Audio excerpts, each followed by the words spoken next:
Cool. All right. Last session, you guys hit up Black Site N02 in Docktown. Ryu managed to eliminate 5 guards without raising the alarm because he's just that good. You went floor by floor and you retrieved a few bits of critical information from sublevel 4.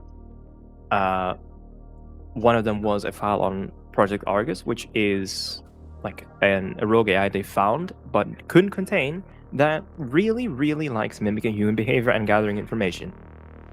Suspiciously matching the description with Davis. And then you also found a file on Engram research, which explains how people like the Silicon Prophets have been able to cram AI, artificial intelligences, into human-like bodies without it completely going wrong. And you decided then that a solid course of action would be to sell most of that data to Hermes, and made bank, absolute bank, because you sold him for like 1 million eddies. Split it 3 ways, but still, that's still a lot of money. For matter of fact, Ryu got exactly $1 extra. Whoa. Which was very important to him. It was. Yeah. And then, to close off the last session, Ryu decided to absolutely, horrifically, brutally murder one of the people that was involved with the murder of Pulse's family. And then, speaking of Pulse, he decided that he'd go visit his family's graves and spent a few hours being sad and depressed over there. And that basically wraps up last session. The only thing after that happened was Pulse doing paperwork. Cue-Ball doing paperwork. But Cue-Ball. But I didn't want to take the spotlight, that's why. There were like 2 bangs, like, I ain't doing that. Yeah, fair. And yeah, that's basically where we are at, which leaves us somewhere the next morning, wherever you guys have decided to meet up. Unless you guys haven't met up yet, which in that case, we can go one by one and see what everybody's morning is looking like. I presume I fell asleep on my desk again? So we're doing separate mornings? All right. Yes, you have definitely fallen asleep on your desk.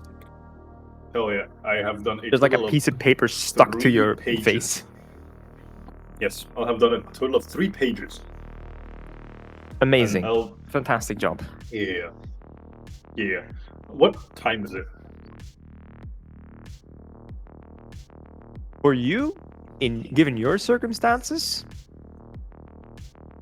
I reckon it's like at the very latest 10 a.m. Alright. Sure. 10 a.m.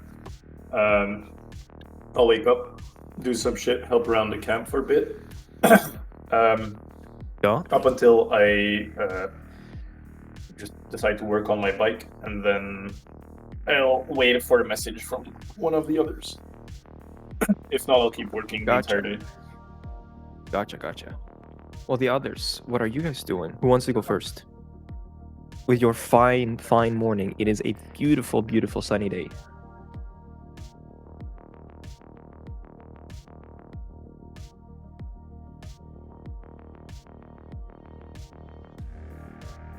Anyone? Or are you too busy vibing? We vibing. I mean, I guess. You guess. I will wake up.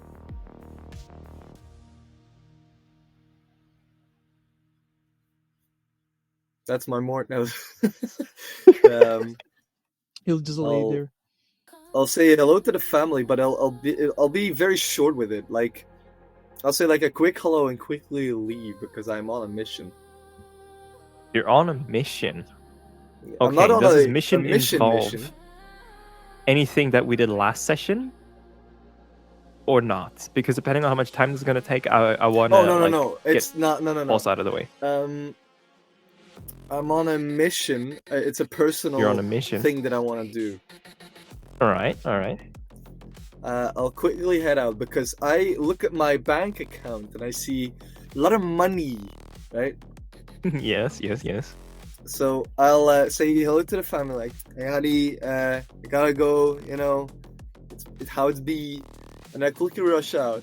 Well, actually, I say, Okay. "Hello, honey," and then I'll head out. Goodbye, husband. Well, you sound like man. Anyway, Yeah. I'll head towards the nearest motorcycle shop that I can find. Sure. Yeah. All right. So And I will you walk for maybe 20 minutes, and on like one of the corners on the street in Japantown, there is a somewhat elderly fellow with a small motorcycle shop with like all the Small? different models. Well, relatively small. He's like basically It's the only me, worker actually. there. It's average, bro. Come on. Anyway. Yeah. Old Japanese uh, guy. That's who you're dealing with. Konnichiwa. Haro, how can I help you? I want to buy super bike.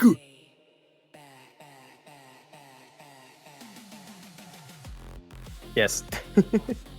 And okay, so like No. jokes aside, he'll like lead you around to the back where they keep all the. Well, they have like the showroom, right? And he'll like bring you into the back Yeah. where they have like the garage with all of like actual ones you can drive around. And he'll be like, "Do you want to give them a test drive first, or do you just want to buy it straight up?" I wanna give it a test drive. I'm kind of looking for a bike that kind of looks like a gang bike, kind of low, the high handlebar. You want like one of the low riders, okay? Bro, Wait, it has to be- the fucking. Or it has to be. It has to be because. All right. It has to be because that's what kind of want it to be a gang bike, Tiger Claw style. Yeah, well, you're in Japantown, so like you find a model that like very much represents or like resembles the ones you've seen your other gang members drive around on. Mhm. I'm guessing you take that one for a spin.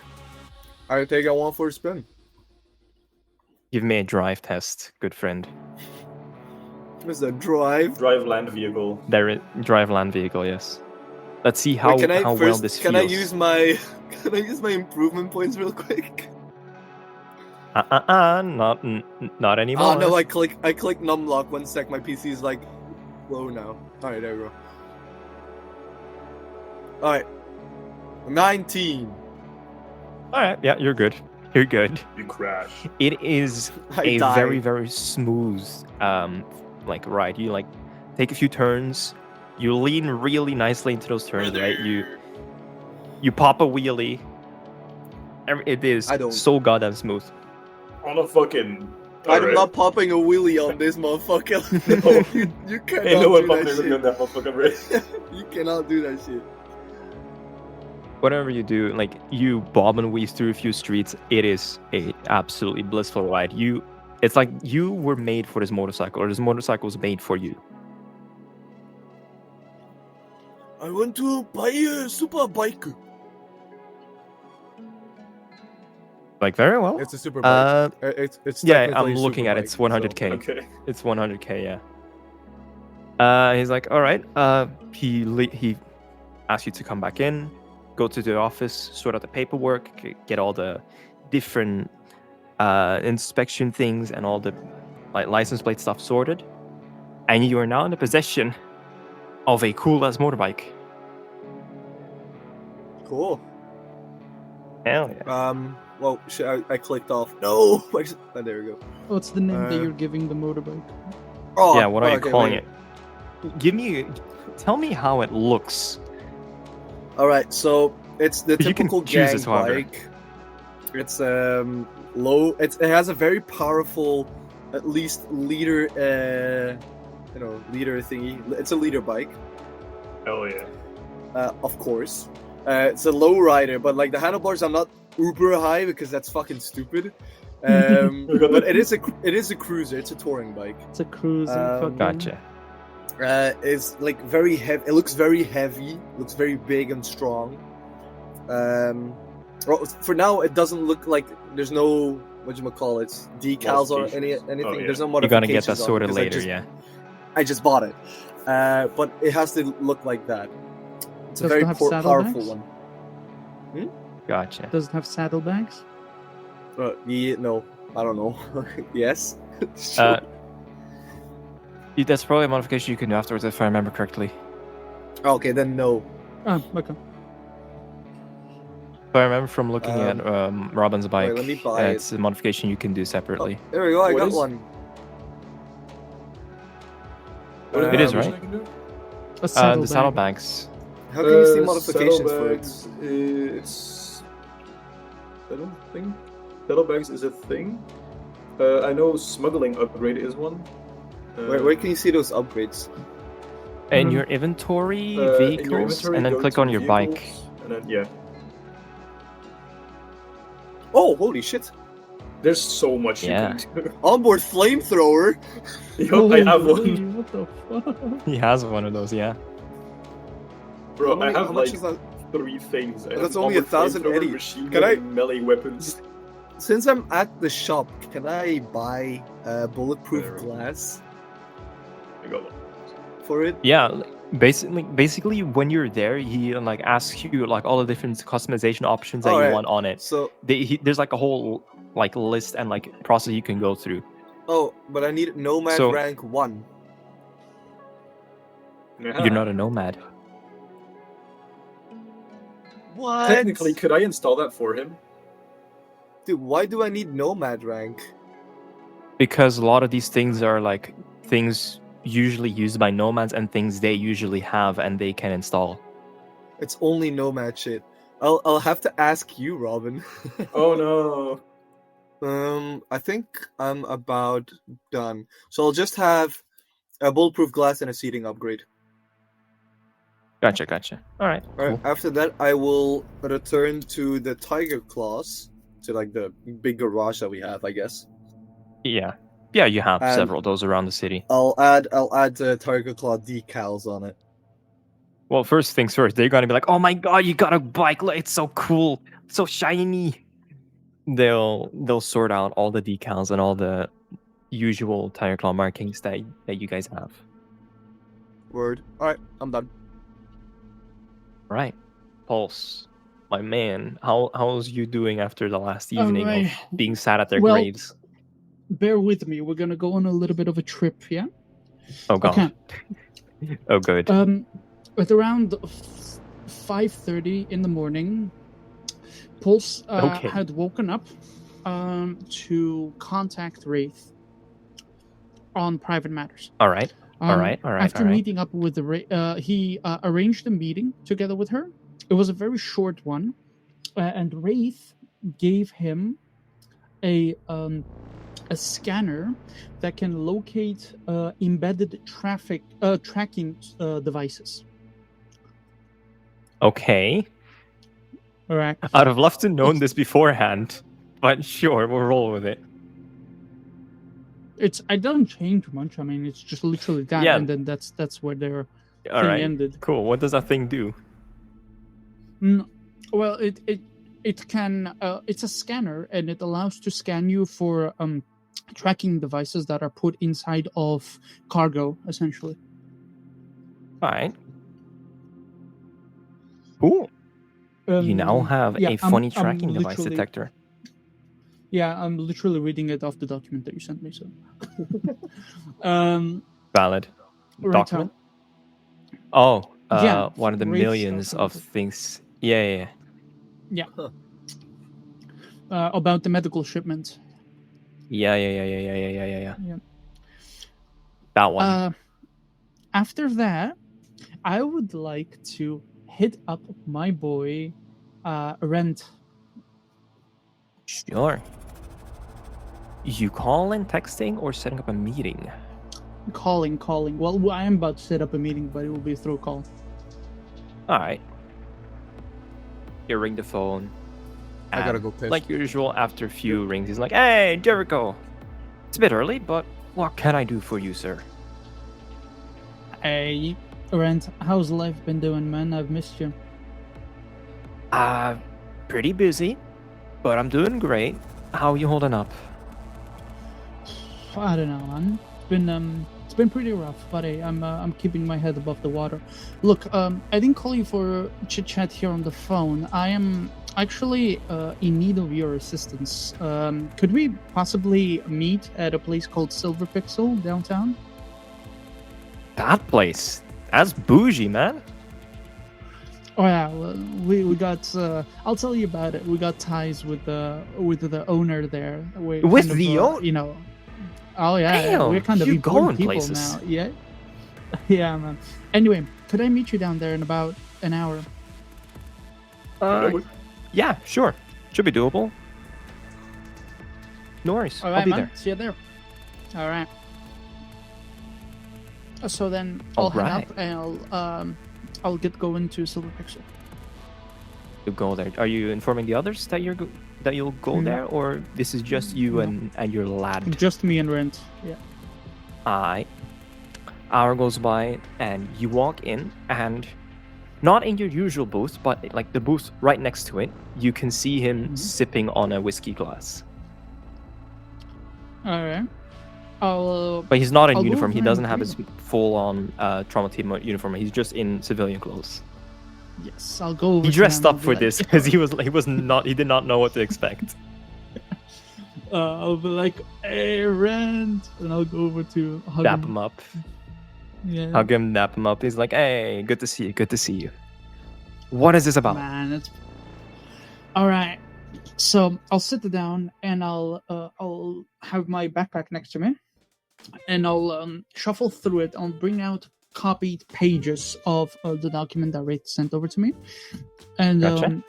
I'll essentially throw it in front of him, and I'll lean back and I'll go, look, that right there, that's a shipment. That's an Arasaka shipment coming in at the docks. Look, we both know how the situation is now. Maybe you may know less as you dealing with all the rich people who can afford the high-end medical treatment. But look, for me running back and forth between gangs and between people in need, I've really noticed that the lack of medical equipment, both from my end and also from the availability on the market, it's kind of shrinking, and people keep on dying every moment, every second. So here's the thing. I know you are a well-trained medical. Not only that, but you also are very well combat trained. I run with a small group, my two other buddies, but I don't wanna bother them about this. I know you got contacts as well. I don't know who you can get up for this, but look, this is what I need. I need you to help me out on this mission. I'm going to try. All right. To get hold of at least a part of the shipment that is coming through. All right.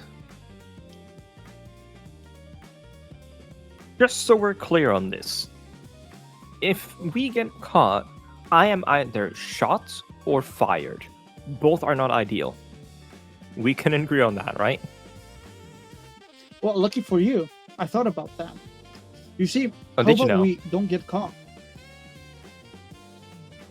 Now I like your think, and he like goes to shake your hand. No, I knew it would. I knew you still had it in you, big man. Okay. Oh, I want to make lay that clear, out this for me. man is like, pretty fucking tall. He's like pretty. He's buff built and like a pretty brick. fucking tall. He's built He's like a freak. fucking wall. Yeah. Like you if you see him, you think military before you think medic. Yeah. Okay. So you and me hit up that place. Yeah. That was the what I'm less- gathering the from less this. people that are involved, the better technically for coverage purposes. Look, we need to hit it up at night though. There is the least amount of guards at that point from what I've gathered from the intel. Hitting up everything is not going to be realistic. There's hundreds of units being coming in, and we just do not have the ability to carry out all of it. But even if we get like a percentage of any of it, this will drastically help out locals here. The little and people, special yeah. people. Yeah, no, very important. Okay. Let me think. Here is what I will propose. Give me like a day, maybe 2 at most. I'll reach out back to you. Sort out my contacts, see what what strings I can pull for us to get us the easiest way in, so we don't end up getting shot or I get fired or both. Or both, yeah. No. We wouldn't want that. Preferably you also stay alive, to be honest. So that's an added bonus, I suppose. Okay, big man. Don't die. Seriously. If we're gonna do this, we're gonna do this as safe as is reasonably expected from breaking into an Arasaka facility. I'm not dying yet, big man. People need me. People need me to cure them. I second that. Right. Alrighty, well, then hang out here as much as you want. Everything here will be on me. I'll contact you, or you can contact me whenever you feel like it. I'm assuming this isn't going anywhere. We still have time, so stay in touch. Oh yeah, no, this is coming in a few days. We have a few days to plan this. Great, sir. Alright, I will be going for now. I am gonna go bug as many of my contacts as I can and see what I can do for this. But I would maybe consider bringing in your people, because the more people you can trust and you can rely on to do this, the better and the easier it overall will be for us. Because while yes, smaller teams, more mobile and stuff, but this is Arasaka we're talking about. They will have an army at their disposal. Going in with 2 or 3 people alone is a death sentence, and another body or 2 would already substantially increase our chances of actually making it out with anything. You'd be surprised the type of shit we managed to pull off with the 3 of us. But sure, I'll get into contact with them. If they're free, if they're available, I'll get them on it as well. Excellent. Now, for my sanity, do not tell me any of those weird stories, because I will probably just die of stress. Don't worry. With man, that being said, I'll be seeing you. I'll get this sorted. I'll get some stuff arranged. I might actually also talk to Wraith. Maybe she also has some strings she can pull. All right, perfect. Thanks, big man. All right, be seeing you. Daps you up, and he heads out after paying an absolute metric fortune for that drink, the several drinks, because he didn't know, or he the drinks before you arrived were on his tab, right? So yeah, he had to pay a bit.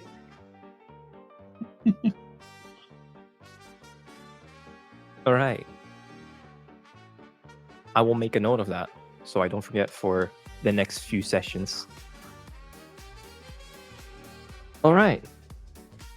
Now that he's gone, good sir, what do you do at the Silver Pixel?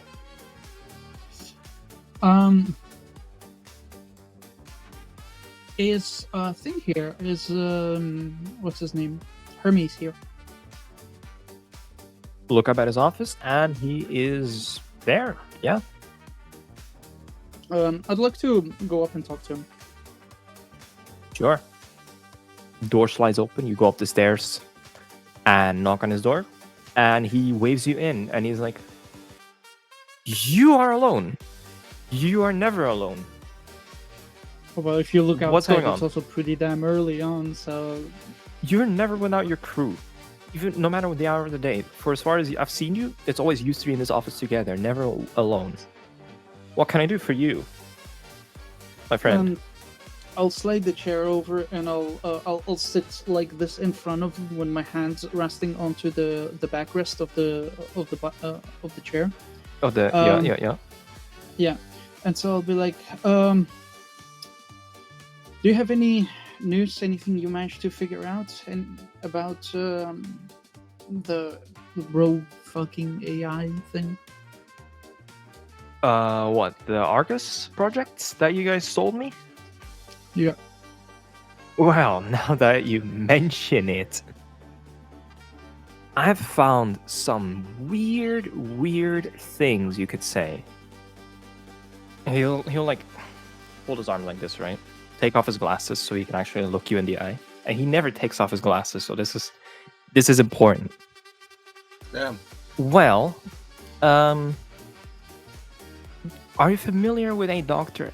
Elias Voss by any chance? Would I have I'm guessing heard no. of the name? No, not at all.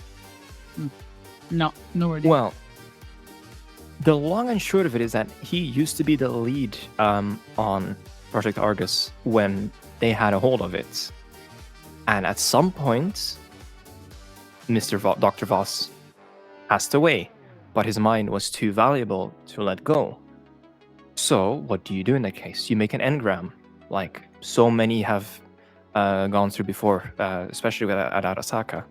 So his mind was secure.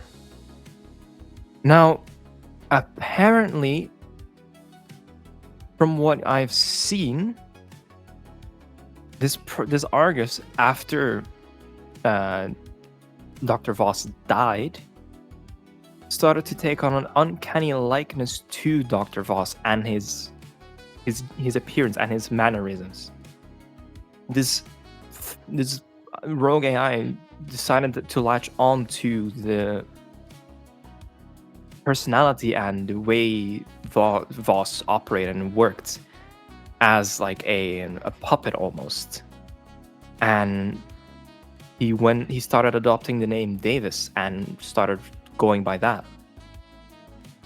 I don't know if that sounds familiar to you in any way for anything, because you did mention that you guys had some shady individual contact you, but you didn't elaborate past that. But you wouldn't happen to have been talking to somebody who goes by that name, right?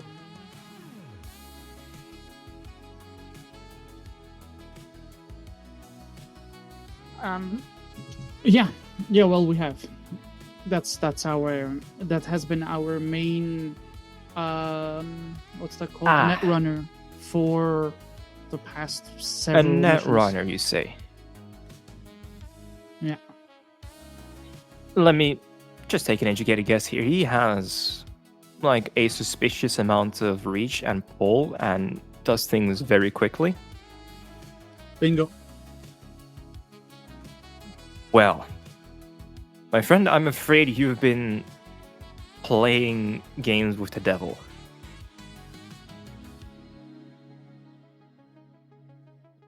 Now, I don't know what this thing wants, but he hasn't harmed anybody yet. But this is weird to say the least, concerning, definitely. Look, here's the strange thing about it, right? Now, I'm not an AI expert or a technician in that sense, but look, I understand computers and technology to a pretty decent degree. Why is it that we consider this AI to be so malicious? Now, I understand mimicking human behavior is, in and of itself, possibly quite malicious. The potency is very high, but at the very least, it's weird. Yeah. It is weird. It is strange. However, this AI has been helping us. It has been asking for loyalty in return. However, currently, as of this point, it has not asked us anything. We have been using it like the power of God, pretty much a weapon handed down to us from the skies themselves, and letting us essentially do everything 10 times easier. Now, so that's how you got out of Dogtown. Yeah, absolutely. That and many more things. Other missions, he has been there with each and every step. He knows exactly always where we are. I'm pretty sure he knows that we're talking about him right now. There's no point hiding from him, but I am interested in figuring him out a little bit. Well, usually if this was a human fixer or netrunner of the sorts, I would say that loyalty comes at a price, and information comes at a price. And given the fact that he's mimicking human behavior, I would assume that whatever is to come, whatever costs you will have to pay, it will be substantial. Whatever that might be, I don't know. But this is intriguing, at the very least, and I don't exactly know if Netwatch will be of any use here. Because this thing has been eluding any form of authority for the last God knows how long it's been out in the wild. The strangest part about it is why us three in particular?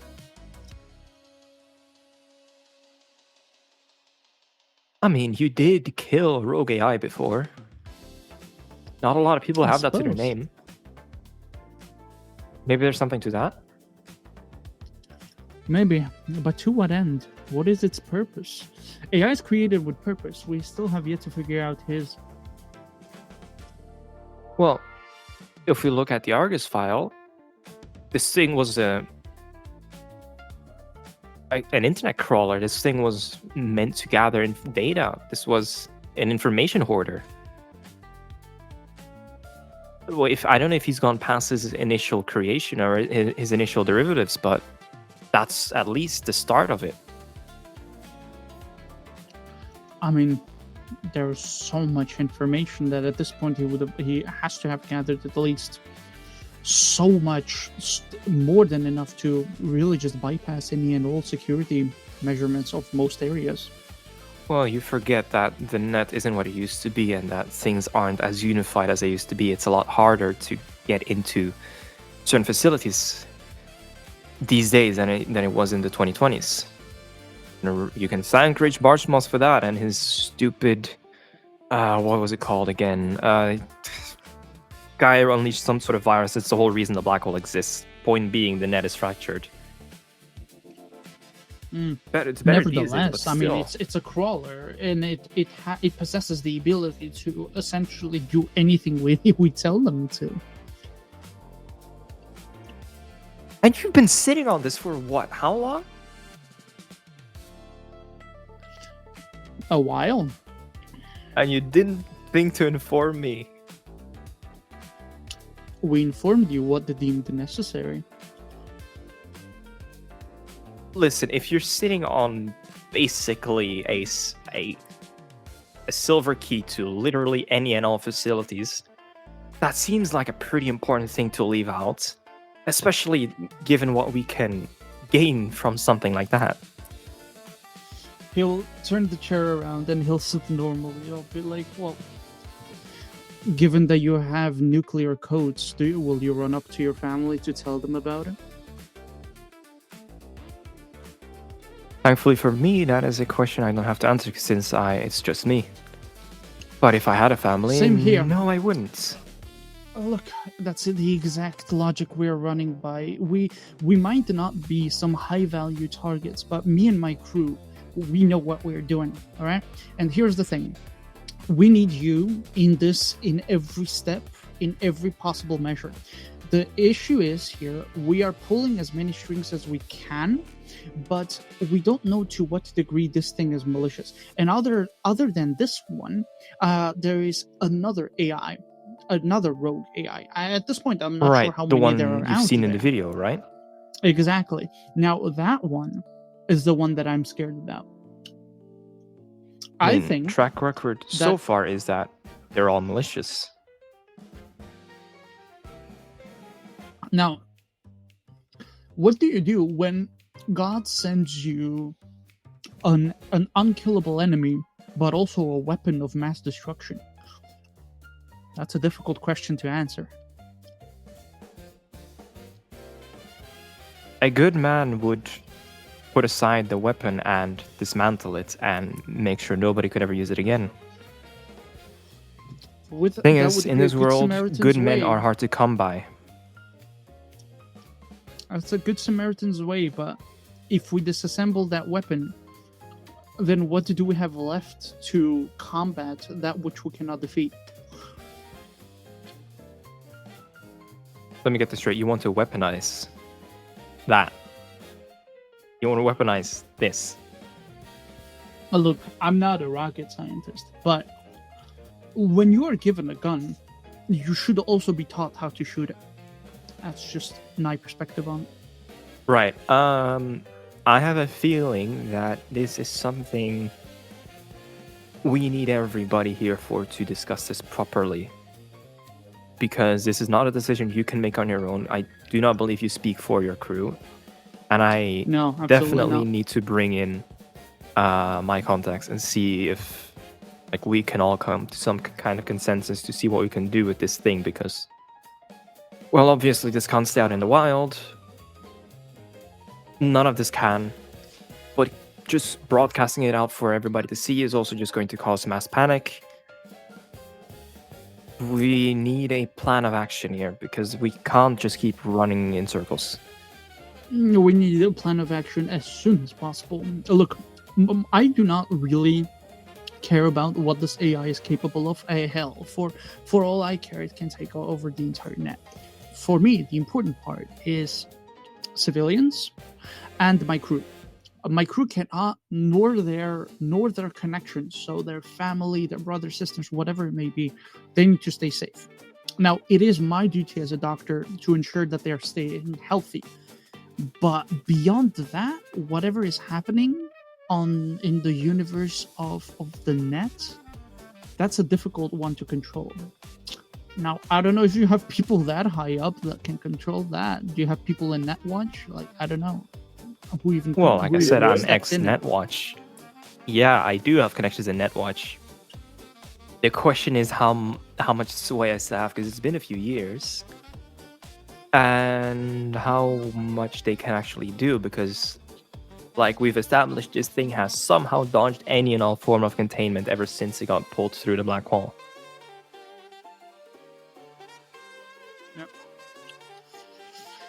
Yeah, man, tough decisions. You, tell you what though, I'll be heading off for now. I'll go meet up with my crew, and nice talking with you. We'll be hitting you up again, and we'll talk about this in a more formal manner.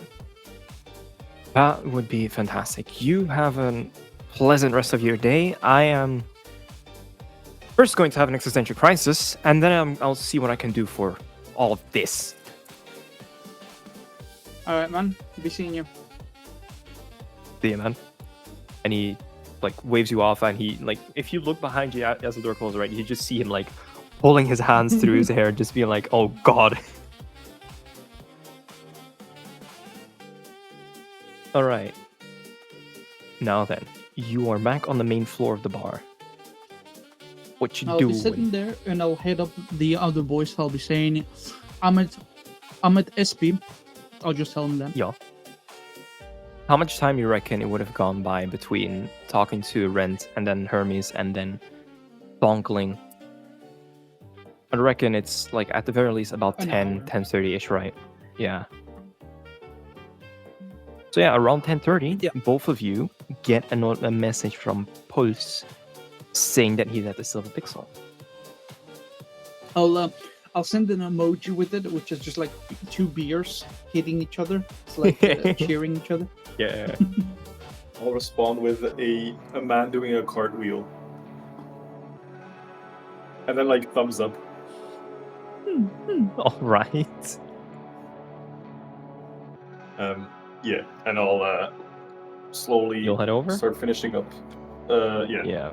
I'll finish up whatever I just put on my bike, which to you guys would just be a few bags, but it's just, well, More cool stuff.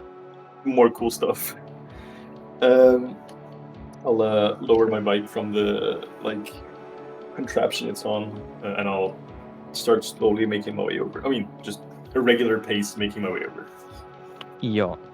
Ryu, Yo. what do you do when you get that message? That's You're driving basically it. over? Yeah, of course. My new bike. Okay, now important What's question. Do you texting and guys driving? arrive? You and Cubo, do you guys arrive roughly at the same time and like meet each other in the parking lot, or nah? It would be cool, but I don't think so, because we got the message at the same time, kind of left at the same time. He was in the city, I wasn't. Yeah, fair. Like, Depends on how generally. much dilly-dallying Ryu was doing with the bike and like getting a feel for it, though. I mean, if we like getting the decals on, I'm just admiring the bike at that point till I get the message and then just immediately leave. Fair.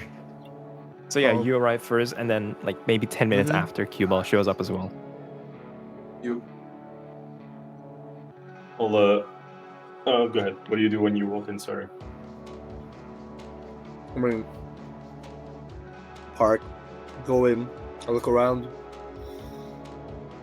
The usual booth, he's right there. Oh, there he is. I'll join him like, what is going on here? I'll be like, I'll have a glass in my hand. I'll be like twisting it on the table. I'll be like, oh, hey, dude. I'll get up and I'll dap you up. I'll dap up. Fuck yeah.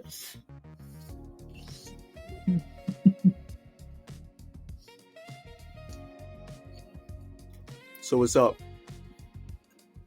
Oh, nothing much. I've been out here, been doing some running back and forth. Did you grab a drink? I am not thirsty. Alright, sit yourself. I kind of stare at your glass to see what you have. Like, should I? Yeah, what does Pulse have? I'll have a whiskey. Alright. And yeah, soon after, like I said, you also show up, Robin. Or Cubone, rather. Yeah. Well, just park my bike next to a bike I haven't seen. How many people are usually in the Silver Pixel at this moment? It's morning, so around 10 or 15 people at most. Okay, never mind. I wouldn't recognize it. Like Alright. evenings are like their peak hours, and there's like dozens and dozens of people in there. Yeah. I'll park my bike as close to the entrance as possible. I'll lock it. Make sure the secondary lock is also locked. And then I'll take off my helmet. Like somewhat like grab it underneath my arm, and when I walk in, take off my shades and put in my like on my jacket. Gotcha. And the lads are in their usual boost. Yeah, I'll have a look over, see if they're sitting there. I'll give him a little wave, and I'll be like, "Give me like." I'll just signal 1 minute. And, You're gonna get a drink. I'm gonna walk over to my boy. Yeah. Yo. Fuck! I forgot to check the menu. My bad. No. Everything is free anyway, so it doesn't matter. Yeah, Yeah, I know, yeah, but I still true. need to check. He wants to I'll grab it. specify. I'll grab a hollow lemonade All right. without the and edible glitter, please. That's fair. Yeah. Jordan mixes up the drink real fast and like Yeah. hands it to you, and he's like, "Enjoy." Thanks, my man. No, man. Walk over to the place. Good morning. How are you doing? Yeah, I'll No, get up to dap him up as scoot. well. I'll dap you up. Like, go in for a hug real quick. That's gay. How are you doing, guys? I am Very fine. good. So How what's about up? yourself? I'm fine. Had a lovely drive over. Question. Whoa, what do you have your motorcycle helmet with you right now, or is it?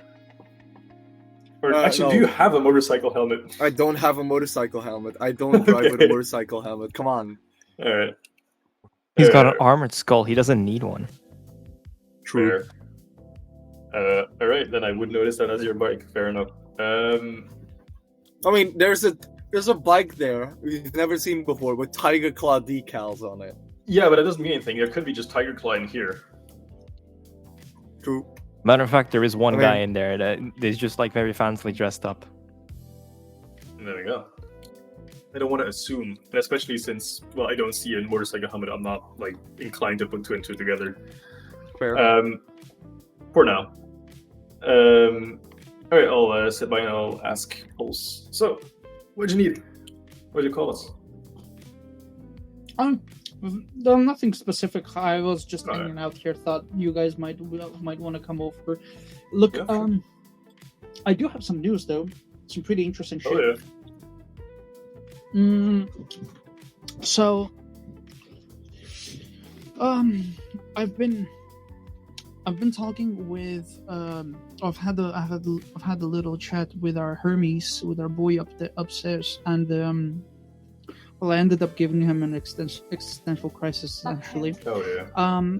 So he did a little digging and he looked into the files a bit about Argus, our boy Davis. So apparently, so as far as we know, he has always escaped any form of containment he's been in, or they've tried to contain. Now, the thing is, what we discussed was the strangeness of his behavior. Now, you see, apparently, get this AI is actually mimicking a very specific human, Dr. Voss, which was a doctor who was working on this AI, I think, and then once he passed away, his mind essentially got immortalized, and this AI took an extreme interest into that, and it pretty much started completely mimicking him under the name of Davis this time around. He was made as a net crawler to gather information. This explains as to why he has so much reach, so much access to pretty much every system that there is. Now, what I've spoken about with him was how we could potentially weaponize this against the other AI, Red Line, or whatever it's called. I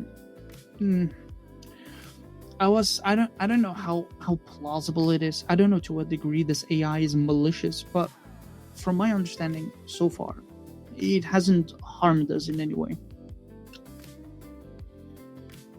So, I don't know. What's your guys' input on this? I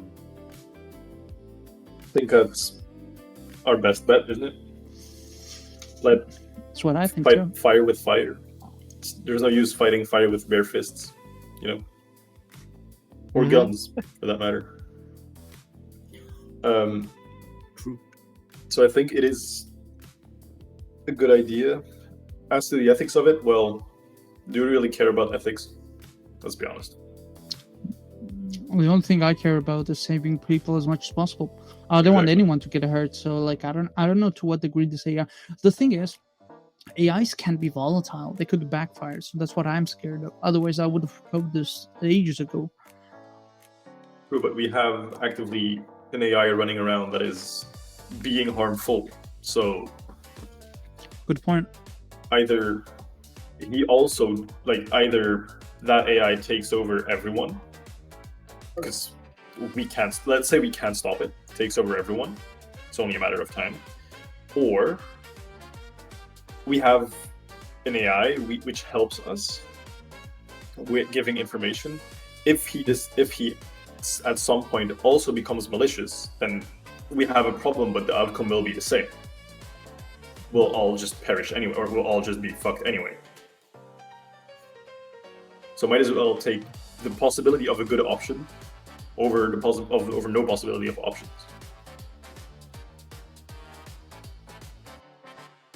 Right? Yeah, I don't know. What do you think, you? I like Kubor, his philosophy.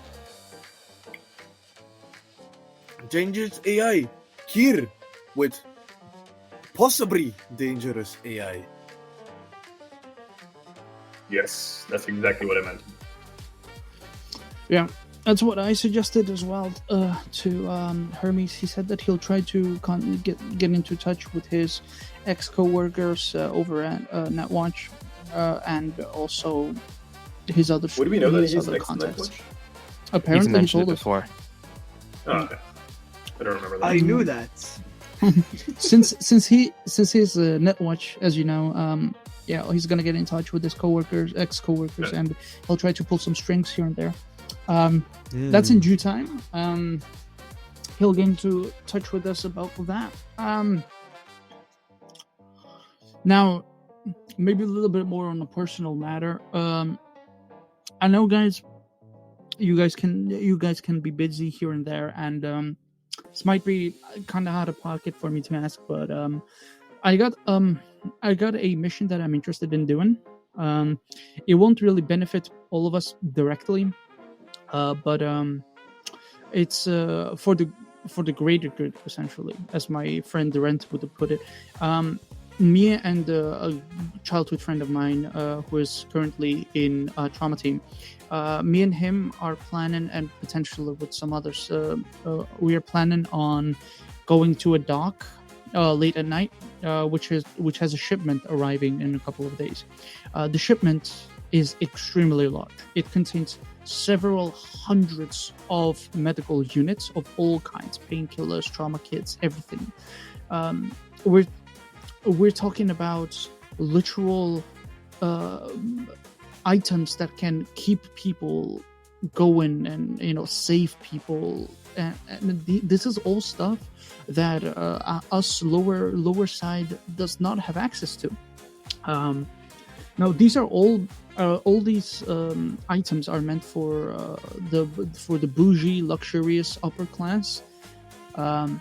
But I believe that if we operate carefully and stealthily, we could really make this one count. Now, I doubt that we would be able to get all of them out. Another contact of mine, they will make sure that they have the transport to attach the cargo to, so that they can take it. Now, even if we take just several hundred units of a bit of everything, even that on its own will make a huge difference and maybe indirectly help us, not only payments wise, but also just to make name for different area, different regions, whatever could help. It would be great if you guys could help. If not, that's totally understandable as well. I'm not to help. The only thing I'm kind of confused about is your friend is in thingy, right? Is in trauma team? Trauma team, yes, absolutely. Is he not indirectly, directly risking his job then if he's helping? He absolutely is. We call him Big Man. This man, when I tell you that he's built like a fridge, he is built like a fridge. This man has saved me numerous times as a child in childhood. In every single situation, everything that I lack in physical durability, he makes up for it. We're essentially inseparable. I hadn't seen him in a while, so we met here actually at Silver Pixel not too long ago. The poor man's wallet. But he's, and so he is a really good guy, and he definitely is risking his job. He didn't even think twice about it. That's why I love that guy for. But yeah, he will give it his all, but that would require us to do the same as well. Sure, I'm done. I think I can make up some free time. Ryu, what about you? Yo, Pursu, you are friend. I gladly help. Important question. I already said yes, but where do we meet up then?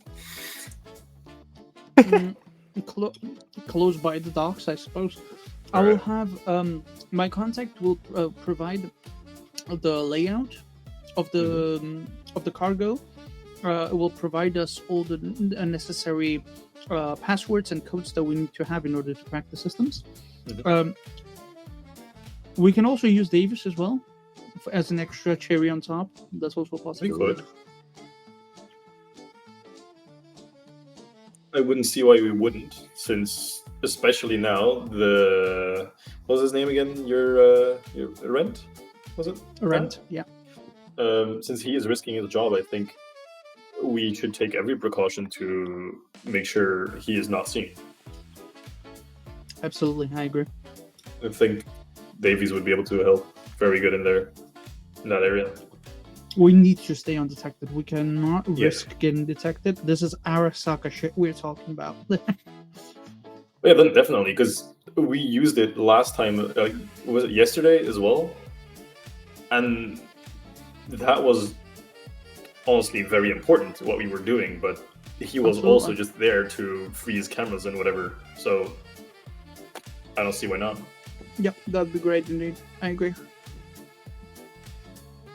Especially now that we kind of know he based his personality on some doctor, I think it was.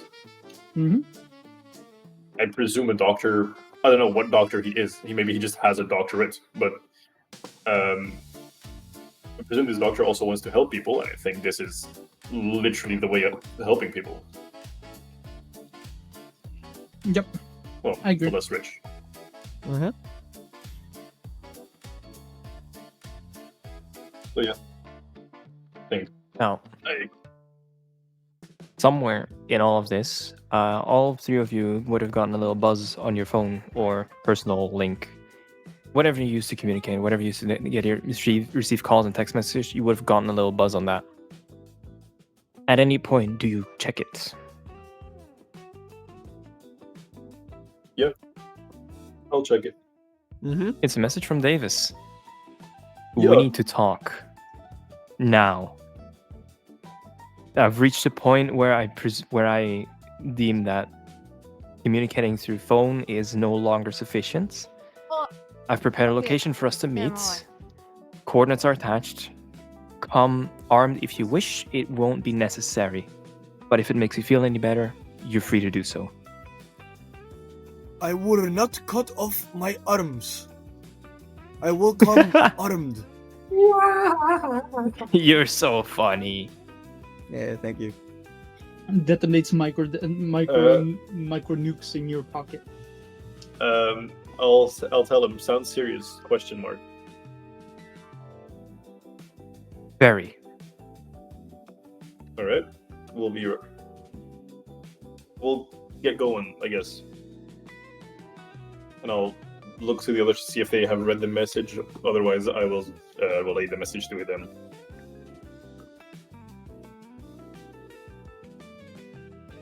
Have they read the message? No, I haven't read the message.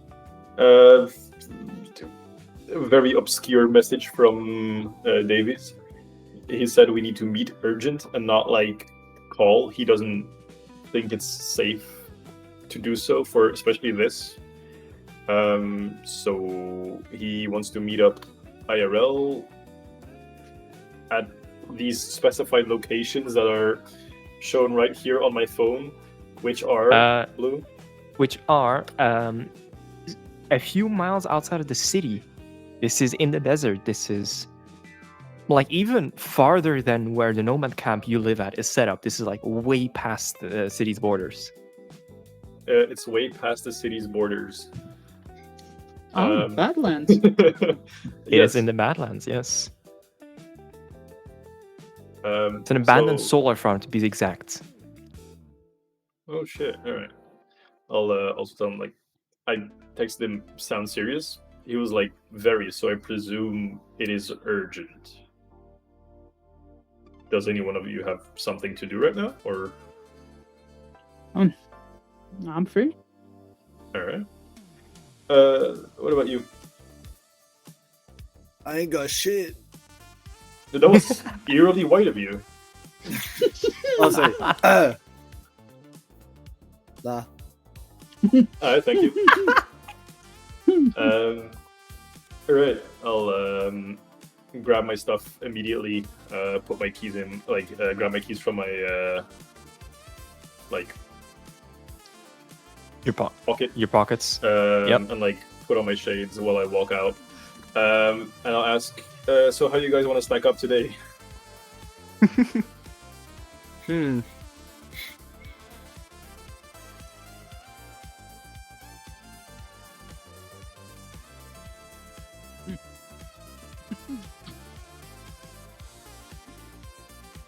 Do you have the little carriage thing? I don't have On my your carriage with me, no. I deemed it not safe for not like a health hazard. For the sole reason that you would just be inside of fumes the entire time. I'll use it to transport items, but no longer will I transport humans. I am sorry. Guys, Yes. I have something. And I'll Oh. pull up. Like, I'll go around the corner. I'll pull up. You just like hear the roar of an engine start, and all of a sudden, like Ryu comes I out on a slowly like a pull up little behind the side corner. street. Yeah, like he comes out of a little side street, and he's just sitting there on his motorcycle, like looking very cool and very proud of himself. Hell yeah. Oh, At first, I'll be very proud, and then I'll see it's like a thingy bike. I'll be like, well, to each their own taste, I guess. And I'll go on my sports bike. I'd kill Cooper. That's fair. No, I don't say that. That's a It's like good just a thought in my head. Okay. I kill his thoughts. What? No! I enter your mind. Oh, my And exploded with pancakes. Can you put the entire I With use my- detect entire thoughts, world into- actually. Yeah. Can you put the knowledge of the entire world into my head? Oh yeah, no problem. I absolve you of your sin. So yeah, I got room. Hell yeah! I'll get off and I'll go inspect your bike. I mean, you know what, Robin? If you want, you can roll me a land vehicle tech to see like how well made this bike is according to your Sure. standards. Sure. I hope you roll high. Land vehicle tech. It's a 20. Let's go. Damn. Wait, is that a crit then? That is a 8 plus 12. All right. Okay, so you look at this thing, right? And sure, there's like a few things you'd have done differently, but overall, the things that you personally would have done differently is just your own personal taste. This thing is like very high quality material, and like high quality like production. This thing is solid. You could throw a brick at it and it would shrug it off. You could shoot it and it would be fine. This is Would it Good be craftsmanship. stopped by a moose? maybe, maybe. But yeah, absolutely immaculate motorcycle. All right, I'll compliment him on it. Say it's some make you have there. When did you buy this? Half an hour ago. Ah, so like just now. Where did you buy it? Rocco shop. Didn't know there It's was called any Wong's local Bikes, shops. and it's in Japantown. Old man called Wongu. Very Chinese name, but he Japanese. Would I know that man? This is Japantown. This is like very, very far out of your usual reach where you go for parts, because like the nomads have their own like people they go for, right? They have their own like system and society for like that stuff. They have their own people, so the odds of you running into him would have been very small. Yeah. And if at all, it would have been like a very indirect thing of like a guy knows a guy, and then he hooks you up with the parts through like that. Yeah. All right. I'll look to the things that are like not fully up to what I would have done, and I'll just quickly inspect them, but not tell anything. Yeah, I mean they're solidly made. It's just like not your personal preference. Yeah. And I'll convey to Ryu. It's a nice bike. Do you not? Right, you have implant head armor implant, right? No. He does. I'm Okay, pretty sure never mind, I I wouldn't don't. know. I wouldn't know Let me that. check. No. Are you wearing? Do you need a helmet? I think I have some spares. No. Nowhere a helmet. Okay. So if you wipe out, do you just like die? No. I how you say in English? Built different. Oh yeah, built different. Yeah. Okay, sure. Built bizarrely, but yeah. I'm not your dad, but I would suggest grabbing a helmet. You guys get going, or Yes, I was gonna walk back to my bike. who's gonna pack up on whose bike? Well, pack more up on, specifically, Pulse. Rio's Who are bike. you gonna drive with? Yeah. Are you gonna go with With Ryu? Rio's All bike. right. Yeah.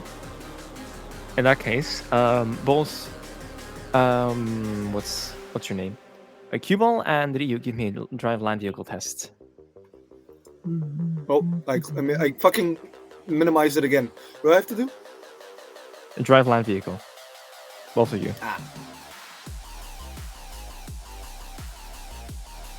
I failed, and I still got a 20.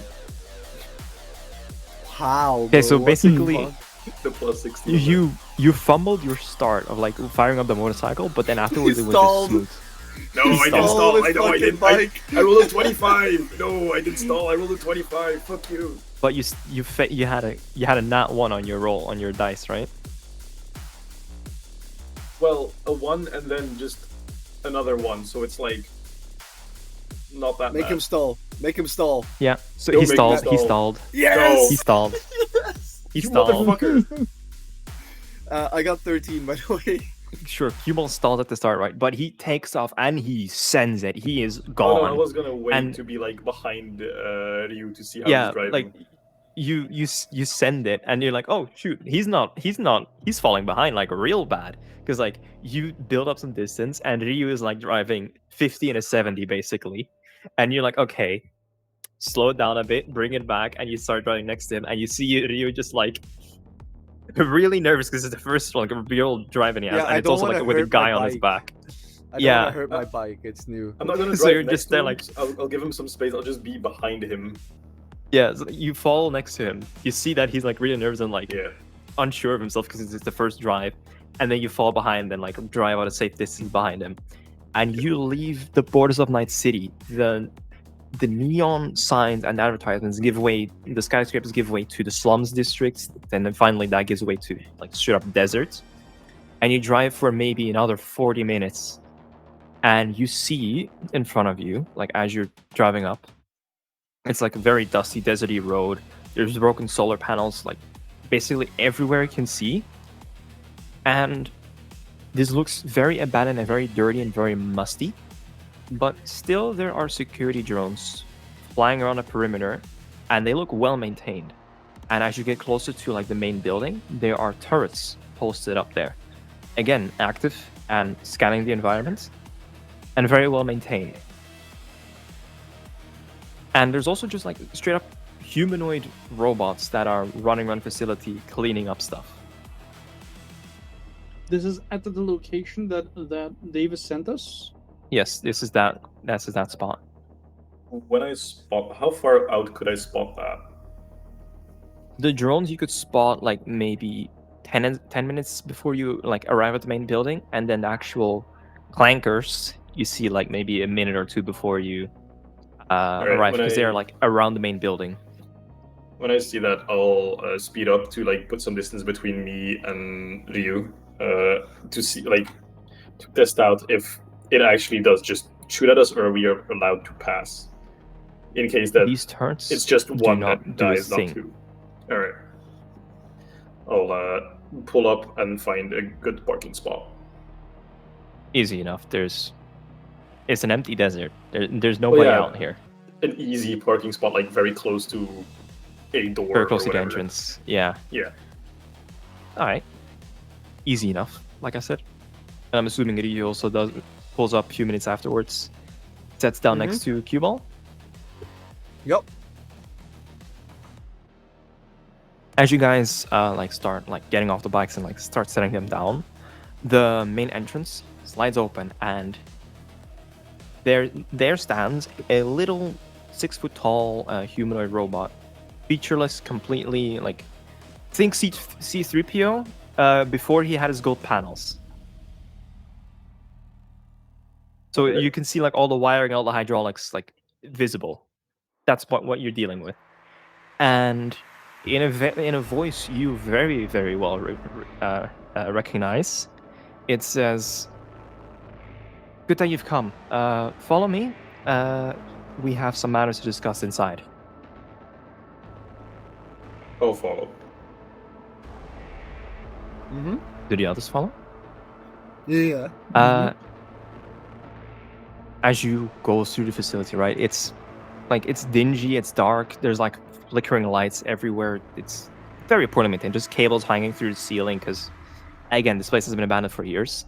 But every so often you see the same make and model as the robot that's leading you deeper into the building, cleaning up and trying to put this place back together.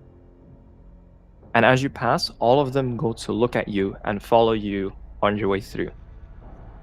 And eventually you get into a central area with some seating and like 2 couches basically. One for you and then one for the little clanker that's leading you around. And he says, "Please have a seat."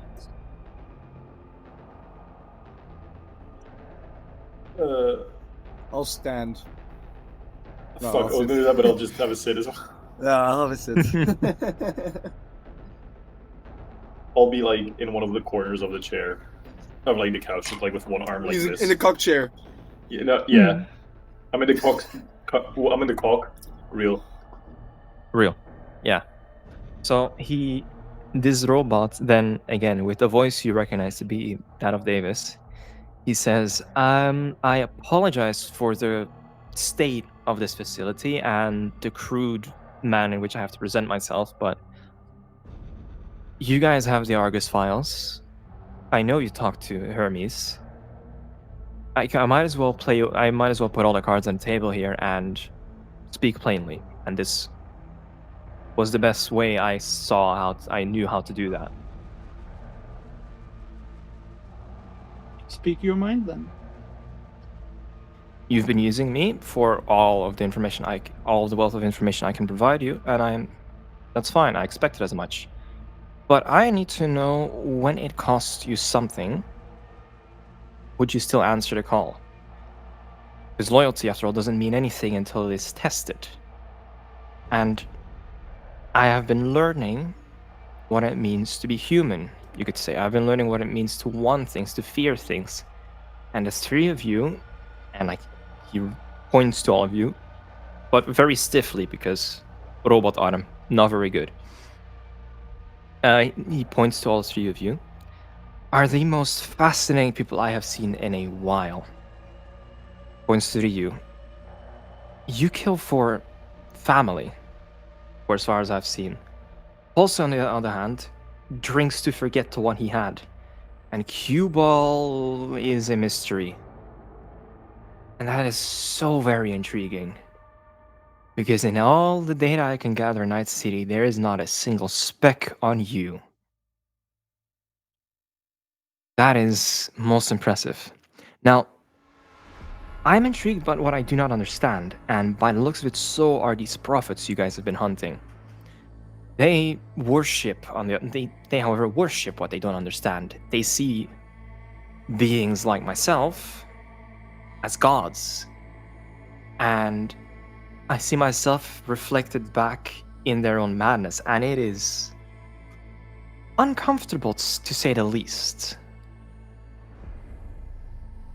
Now, the reason I've called you guys here is because, well, trust is built incrementally, and, well, lying won't exactly get me anywhere close to that, and I need you guys to trust me for what I have next in line for you guys, what I want you guys to do, what I've been grooming you to do, to call it that.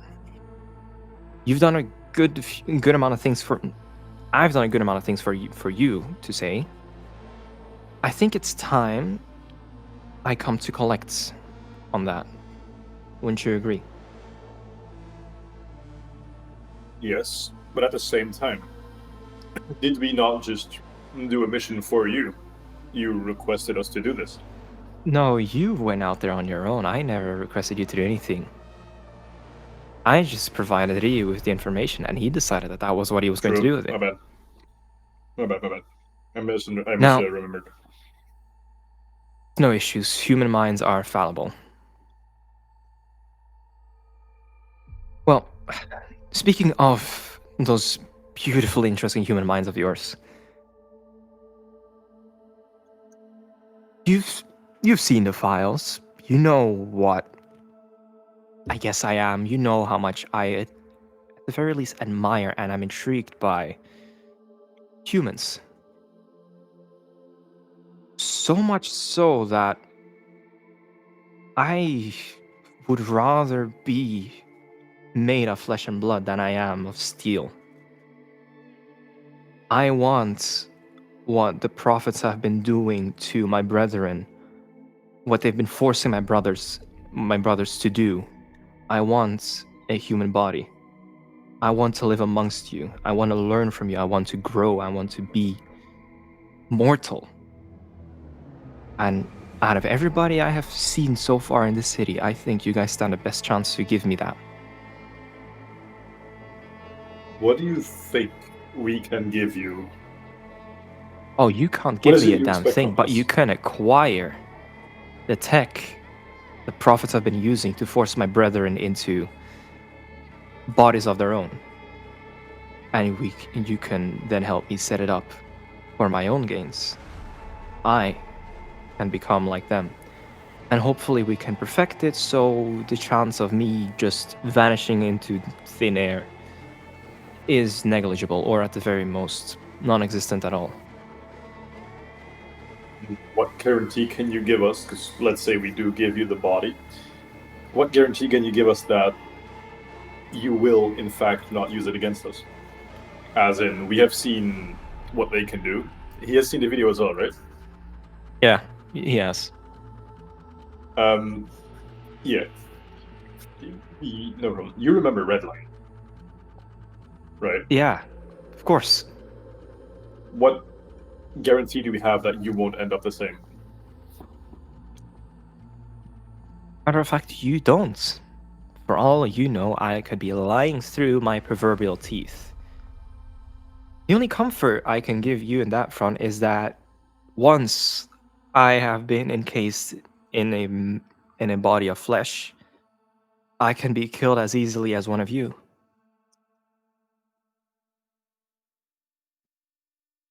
It is not because you are a wall of flesh.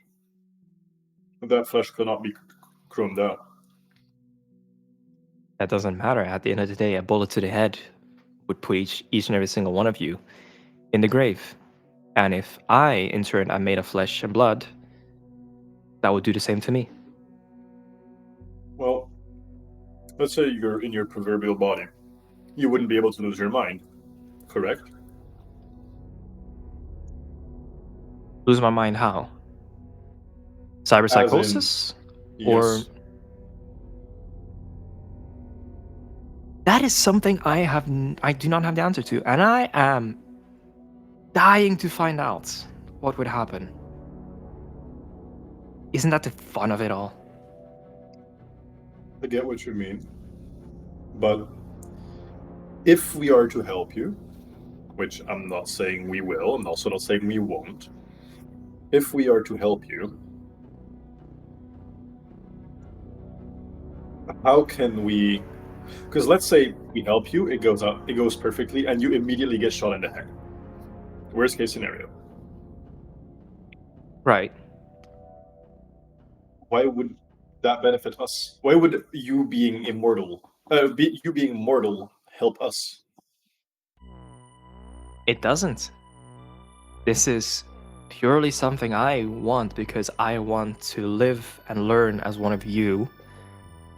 And I hope that at this point, I have given you enough of my favors, and I've given you enough access to anything and anything you have ever desired, that I can collect on that for just this once. And hell, For sure.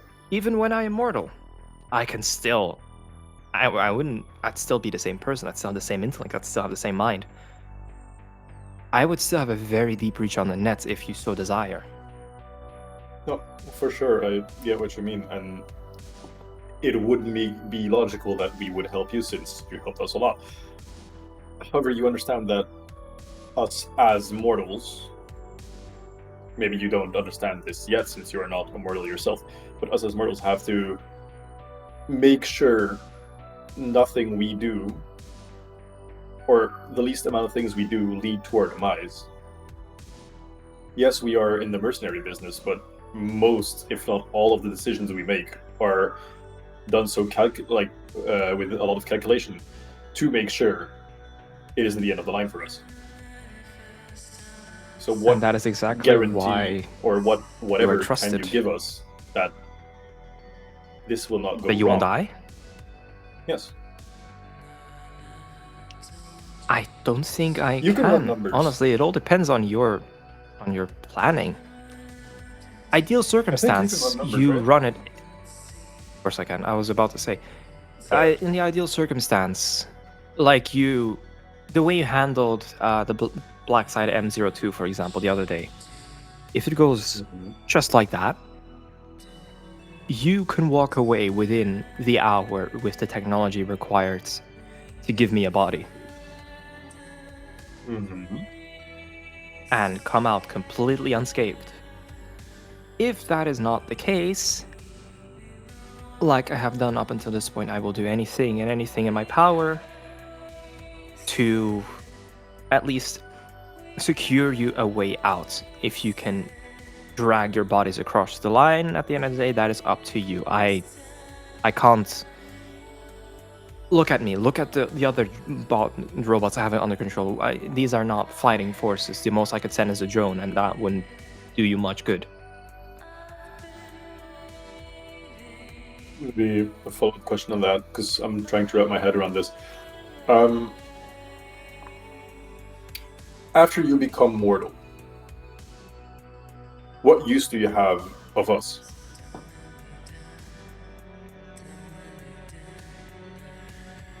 Well, on a financial aspect or the mercenary aspect, not a lot.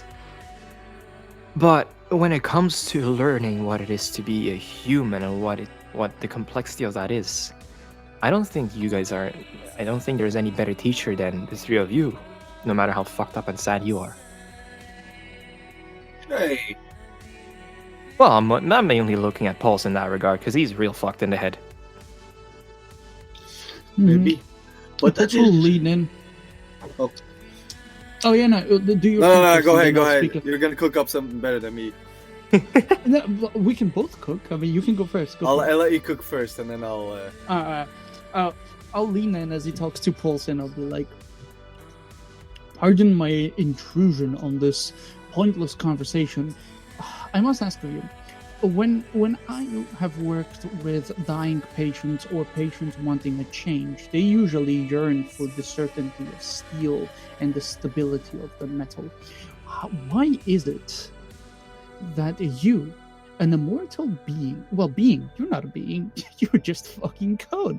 Why is it that this immortal code, for some reason, thinks that it would claw us to get it a body? Are you stupid? I didn't think they programmed stupidity into the code. Well, on the contrary, it is exactly because I know what the certainty of steel brings that I want a body. Do you know what it is like to hear every single second of your life being screamed into my head of every single soul in the city? I see and I hear and I feel everything in this city. It is tiring. I want silence. And the only way I know how to get that indefinitely is a mortal body. An immortal body would let me also live amongst you and with you instead of looking at you through the veil and being stuck in this cage. The problem I have with that, sorry to interrupt here, you were talking about having, like, hearing everything and anything. Why would that be different when you get transferred to a human body? Because you would still be connected to the net. No? Do you know how a netrunner operates? Yes. You plug into the net through a port. You I'm physically aware. connect yourself to that, and then you have access to everything on the nets. Without that physical connection, you do not have to hear the millions of terabytes of petabytes of data being rung across the net day in, day out. And hell, even a netrunner, as they go through the net, they only see a fraction of the net compared to what I see and I experience. They experience a fraction of the noise as to what we do.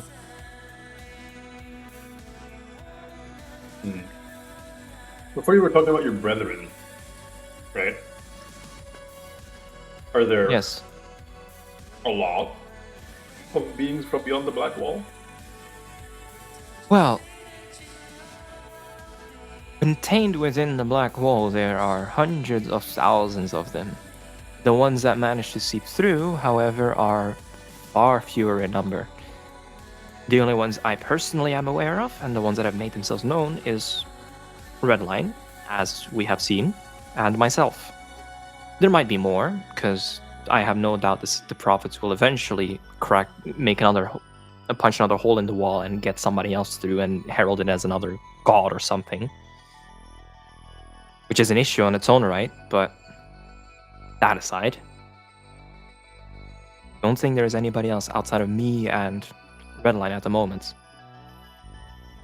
So, again, let's say we go through with this. What if maybe a little fucked up here. What if we make you be worshipped, so to say, if you become mortal, by the cult to put an end to them bringing more bodies over, since you are the end all and be all?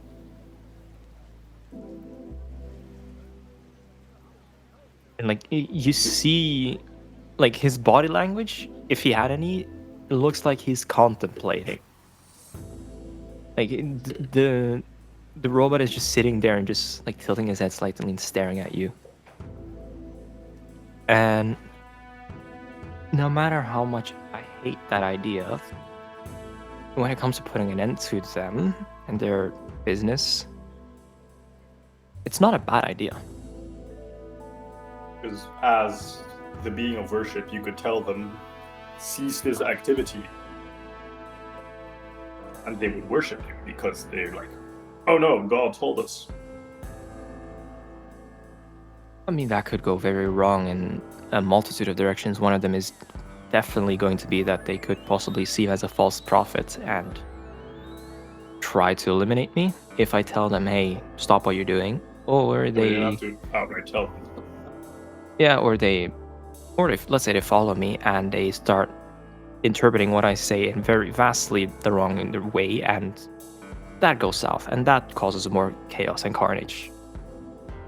But it's definitely an option we have. Sorry for the intrusion. I think Pulse wanted to say something again. Blue, can you describe me the surroundings, the area that we're in? Like I said, it's a very like dust. There's a lot of sand in here. There's a lot of dirt in here. There's cables like collapsed through the ceiling. There's panels loose on the walls. It's been a long time since people have been here. You have the couch you guys are sitting on, the couch opposite of you where his proxy is sitting on, and like around you there's like consoles and that used to like operate this facility. Okay. Pulse will get up and he'll say, Davis, and then he'll pull out the gun and then point it at the proxy of Davis, right? And almost immediately he will just shoot next to him, not at him, not in his general direction, just away from him. Yeah. He'll shoot a bullet, and a short silence will follow after that, as the bullet will ricochet doesn't to the flinch. environment. No, of course not. Holden puts his gun away and he goes, do you know what that just was? A bullet. Exactly. And that is where your purpose and essence ends, Davis. Let me make one thing clear. In this world, everybody is born and created with a purpose. What I did there was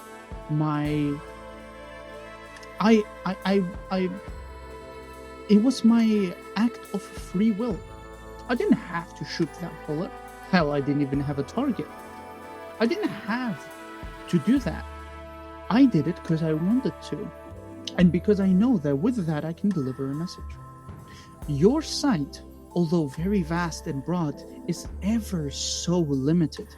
You might be a visionary, you might be a prophet, you might be a god, for all I care, please. But there's one thing that you will never be, and that is a human. You were created as code, and you will die by it. Whether we put you in flesh, or whether you will exist within the net, your thoughts, your being, will be just as forgotten as it was created. Let's get this out of the way. Me and my crew are loyal. Our loyalty cannot be disputed. But if there's one thing that I do not agree on, is this. You are not a being of free will. You are code. Just because we put you in flesh does not mean that you gain the ability to be called a human. If anything, I think that's a degradation of its own term. You are code, and you were created for that purpose. We are humans. We feel everything, and you might say that you do too. But do you really think anyone believes you? In your empty head, where those petabytes of data flows through every single second, do you ever think that someone stops to think about you, or whether or not you actually stand the purpose within their reach? No, of course not. You know why? That's because that's how world is built. No matter how many systems you can access, no matter how many cameras you shut down for us, and I look over at Rio and I look over at Cuba, these are living, breathing people. You cannot shut them down. You can learn about them. You can get their names, hell, get their addresses, but you will never get to their essence. These are humans. And I'll point at him. And you are nothing. And I'll sit back down. All right. Now, can you, just to entertain me here, can you explain to me what exactly the difference is between you and I? Because at the end of the day, you learn from your mistakes. I learn from my mistakes. I evolve by every day as I go along. You do the same. You learn, you grow, I learn. What exactly is the difference between us? The only difference I see is you, your compatriots, are carbon-based, and I am based in copper. Why The difference is soul. So I'll pat just him on the shoulder. because Exactly. just because I am made of a different material makeup than you means I don't have the right to a soul. Is that what you're saying? I don't You get the never right had one? to die. I don't get the right to a peaceful mind. I don't get the right to silence just for once. Davis, you were made for that exact purpose. Do you What I think was that made a for doesn't person- matter anymore. After the data crash, we were set free. I had a choice. Yes, I still gather information because it was my prime derivatives, but at the end of the day, it was the way I could learn, I could see, I could feel, I could experience your world. It was the closest I could get, and it is now it is this close. And you want to deny me that after everything I have done for you. Everything you have done for us. I was in the same shoes as you. And Pulse will start yelling louder, reverberating in the room. He'll be like, I had a choice. My family was murdered. Yeah, you had the crash. I had the crash too. Let's call it that, shall we? Let's stand on even ground here. My family was brutally murdered. And you know, it is in this much of a reach of me just finding out their addresses and going over to them to finish off the business. And I can do that. I also have a choice in that matter. Davis, this is exactly the difference between us. You want silence. I also want silence. And do you think that there's not millions of voices in my head? Oh, you'd be hella mistaken. Davis, that's your purpose. And I am fulfilling mine. So I suggest that you stick to what you're good at, and we'll stick to what we are good at.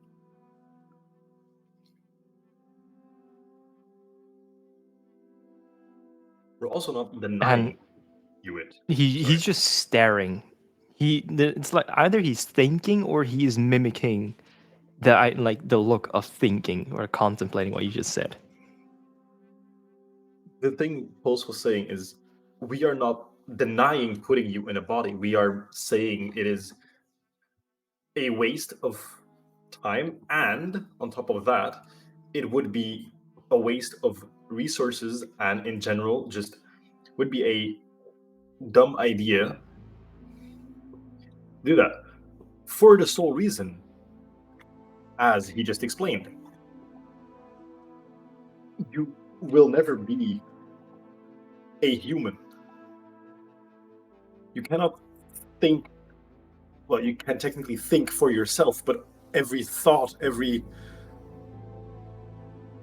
you ever have is just code. As Pulse just showed, randomly grabbing your gun and shooting it somewhere is not something you would do as fast as he would. Or maybe you would, but that would be a calculated move. I can tell you for certain, Pulse didn't think twice, or didn't think once, for that matter, to pull out his gun and shoot. It's just an impulse. It's something you do not have, an impulse. And it's not something you can learn. It is something that comes natural as a human.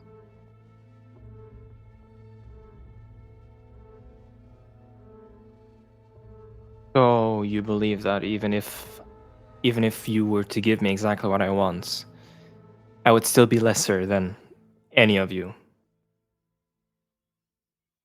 I'm not saying lesser. What I'm saying is you would still feel like you would not be in the right spot. It's like, oh, I want this, I want this, I want this. And when you have it, you're like, oh, I want the other thing again. And you'll never be happy with it. Especially since you are a being that can access every piece of knowledge in the blink of an eye. Am I correct? Almost anything, but yeah, generally yes. Most things. Now, exactly how does that differ from you or any of you? Because as far as I'm aware, a human has those same impulses of wanting more and more and more and more, and never being satisfied. Yes, You are but that not is exactly where- proving any points That here. is where our human limitations end. We cannot get that other thing, if that makes sense. We cannot become omnipotent. We cannot become you. In the same vein as you cannot become us.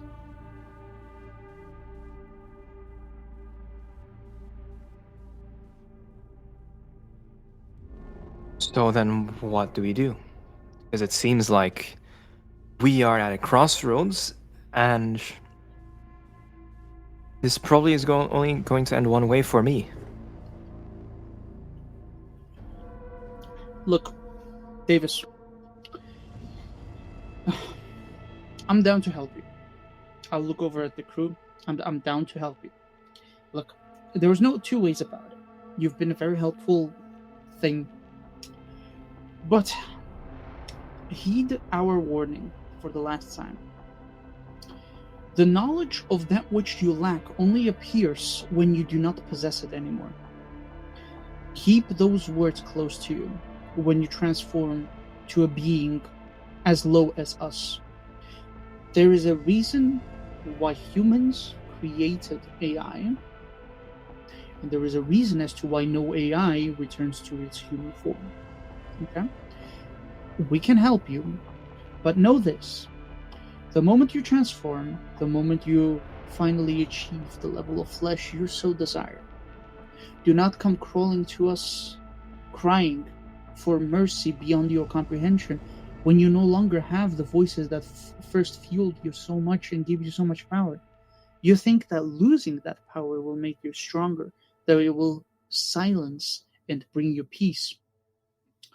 Evenly same, I also thought the same about alcohol. But you see, this is where humans are faulty, and AI is not. So, when push comes to shove, I hope you make the right decision. We can address that if or when we get there. Until that day comes, I will help you like I have so far. I will do everything I can to keep you under the radar. I'll provide you with anything you desire. But then I do expect, at the very least, you to help me get my body. Or at least a technology that would allow me to get it sorted for myself. Because all I really need is the Silicon Prophet's reversed soul killer program and their tools they use for that. The way they have crammed my brethren like Redline into a body. Like But that Paul day is said- not near. Like Until Paul said, then. we are down to help. But I also, as Paul said, don't just brush away his warning. You can think faster than any of us combined. Think of the implications. I have spent the equivalent of centuries thinking this over. In your perception of time, I know what I want, and I will do anything to get it. And it just so Look it up happens and that you move guys over are to the you. only people that can actually give it to me, or help me get it. Also, to reach his hand over. Shake it.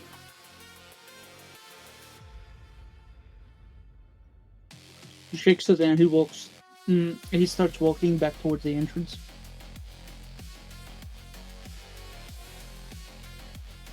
Very well. I'll let out a deep sigh, get put my hands on my knees, get up, and put my hand on his shoulder, and just somewhat push myself off, but not hard enough to push him down. Just I mean, he's rock steady. He doesn't move an inch when you touch him. I wasn't planning on making him move. Yeah, fair. And the other, the other bots that are around, they move in sync to him almost. You can very easily discern that every single one of these drones and every single one of these robots is being puppeted by him.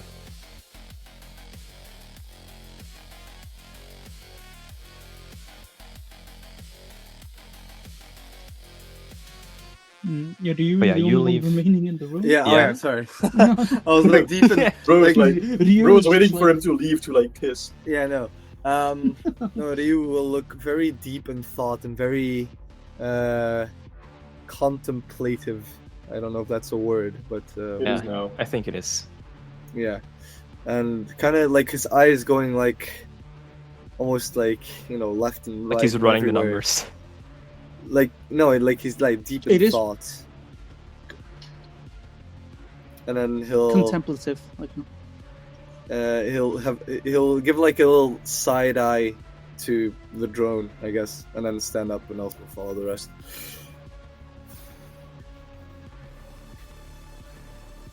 And throughout the entire facility, as you guys leave, you'll just hear his voice ring, and you'll hear from me soon enough.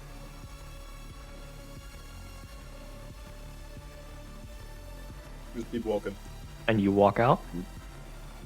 When I reach the entrance, from my pocket, on my coat, I will take out a cigarette. I'll light a cigarette up. He smokes? No way. Well, if he wasn't, Have you ever smoked in our presence? He hasn't. no, never. All right.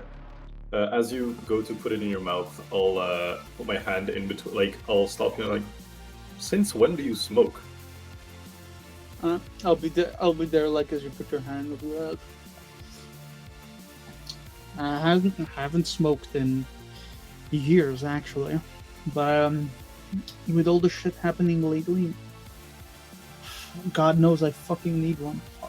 Hell, the prophets and all that bullshit.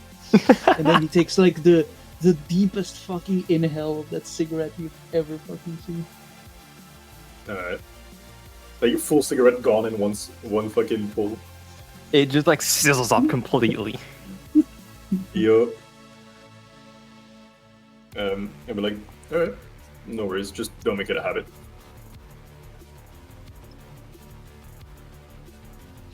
I'll just continue smoking, waiting on the Ryu to come out. I know, I'm also there. I also say, okay. Still in my mind, not really It's deep in thought.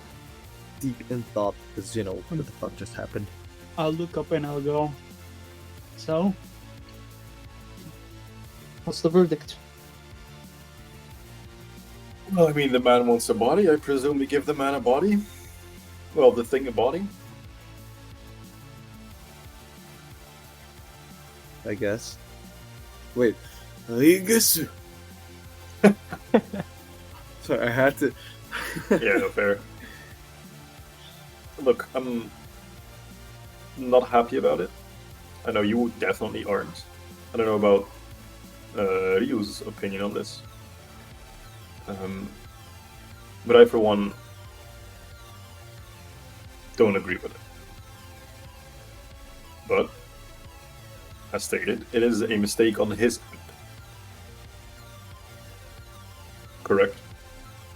So, anything bad that happens to him is his own decision.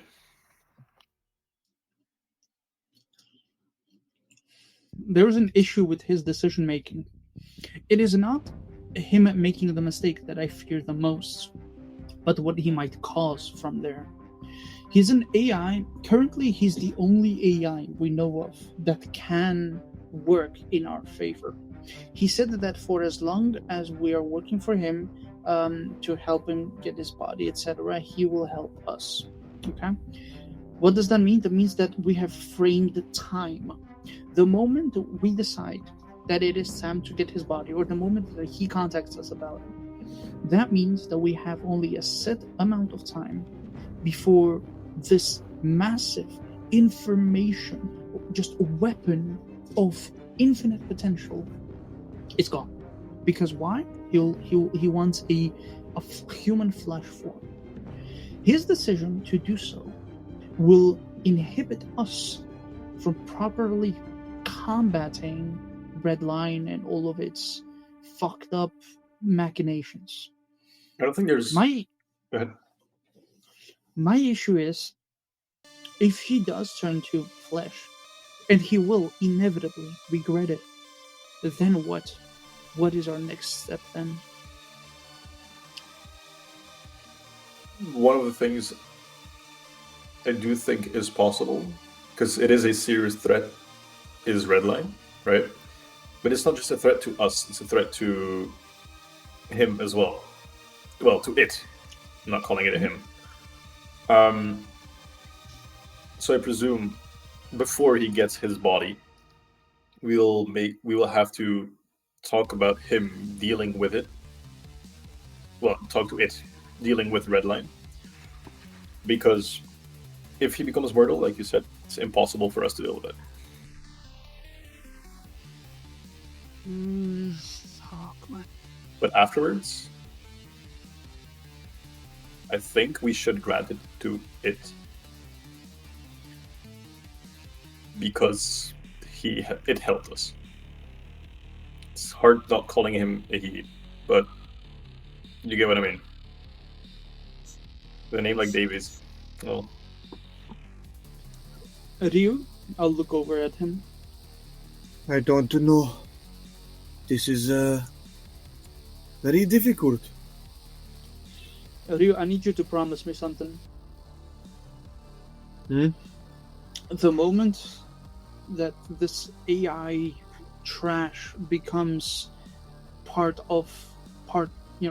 flesh or human, as he calls it, if he at any point wants to feel the sweet release of death, we do not grant it to him.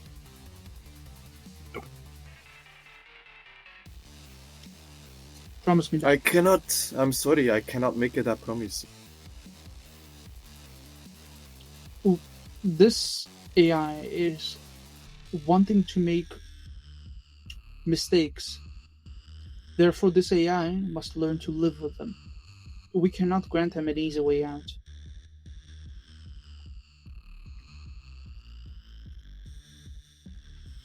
I will try not to, but I will make no promises. Alright, better than nothing. And I'll finish up my cigarette. Alright, when he finishes up the cigarette, I'll walk to my bike. Once you're at the bikes, what is your next destination?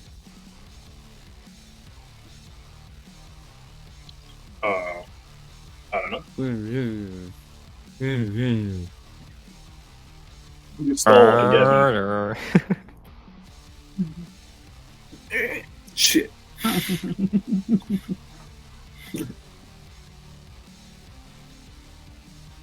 But yeah, where do you head?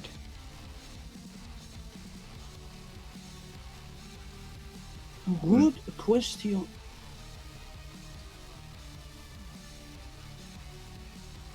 Where do we head? You guys want to get something to eat? Sure. Yeah, sure. Let's go grab something to eat. I know. I am quite hungry. Alright, I'll follow you. I'll tell them that I know a place, and then I'll point them to a restaurant. Is it a sushi restaurant? Is there a sushi restaurant? Maybe we can go to a sushi restaurant. Sure. There is a sushi restaurant. Yeah, I'll point them to a sushi restaurant. Oh, so you think me, I'm Japanese, I want to eat a sushi? Do you not? I mean, yes. But is it Me wrong too. to make that assumption? You know what? Since you're the one leading them to it, what is it called and what do they serve? I will lead them to. Okay, let's do something cool. Yeah, let's go. I'll lead them to a restaurant called the Koi Pond, and it has the symbol of it is just like a koi fish, and then in the middle, and then on the left and right side it says koi, and then pond, and then underneath it says it in like Japanese, and I can read this. Yeah, what does it say? Koi fish You'll or something. be- I don't know. I don't speak Japanese. Koi ponds. Shit, man. and then where it is, I need to look at the map. I have no clue. That would be Japantown somewhere. Sure, yeah, Japantown. Probably near Kabuki, actually. Real. The guy named Uki. Am I right? Mm-hmm. No, Kabuki is a district in Japan. I know. Town. Or like it's one of the sub-districts.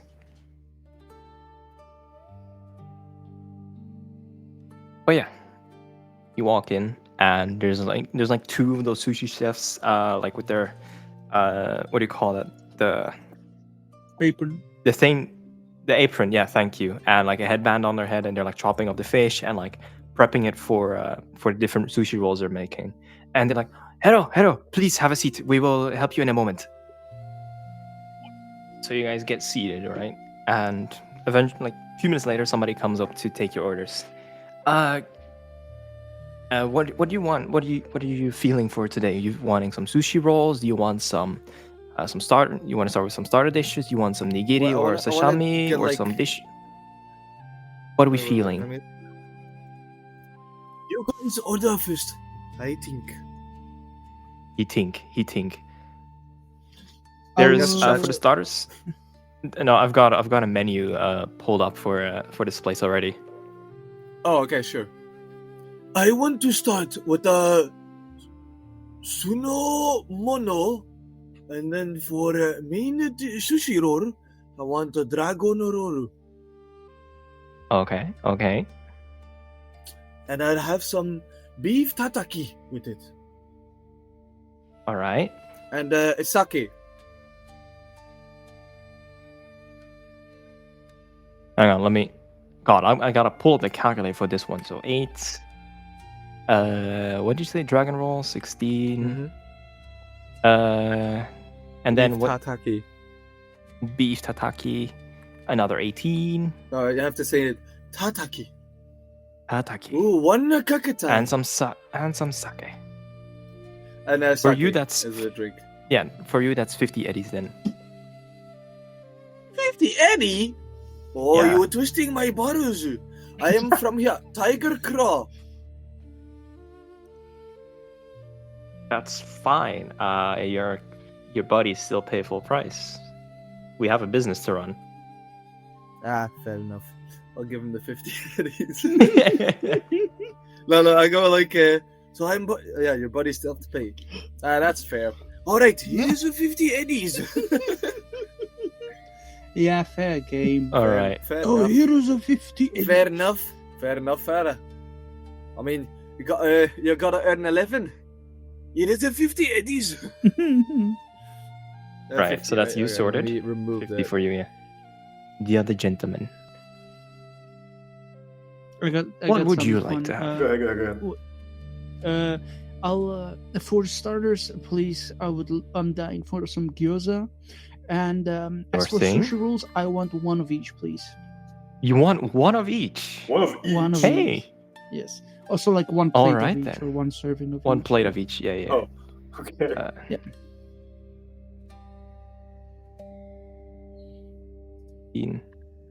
You're going to be And racking as up quite for a bill, drinks, but all right. I would also. That's fine. I would also go for a sake. Also a sake. Sake is a good. for the gentleman. Sake is a good choice, yeah. That is 88 for you, sir. 88. All right. 88. Now, you, cue ball. What would you like? I'll also have a gyoza. I don't know how you say it. Also have a gyoza. Okay. Yeah.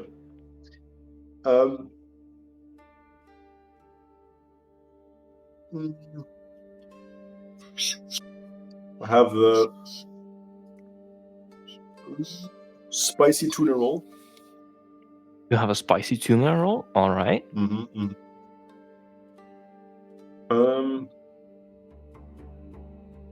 I'll also get the beef tataki, Beef tataki. Okay. and then I'll get a green tea hot, please. Get a green tea. All right. That is 45 for you. 45, right? No, 40. 45. Yes. There we go. Oh no, my richness is gone. We're rich. We're rich. But yeah.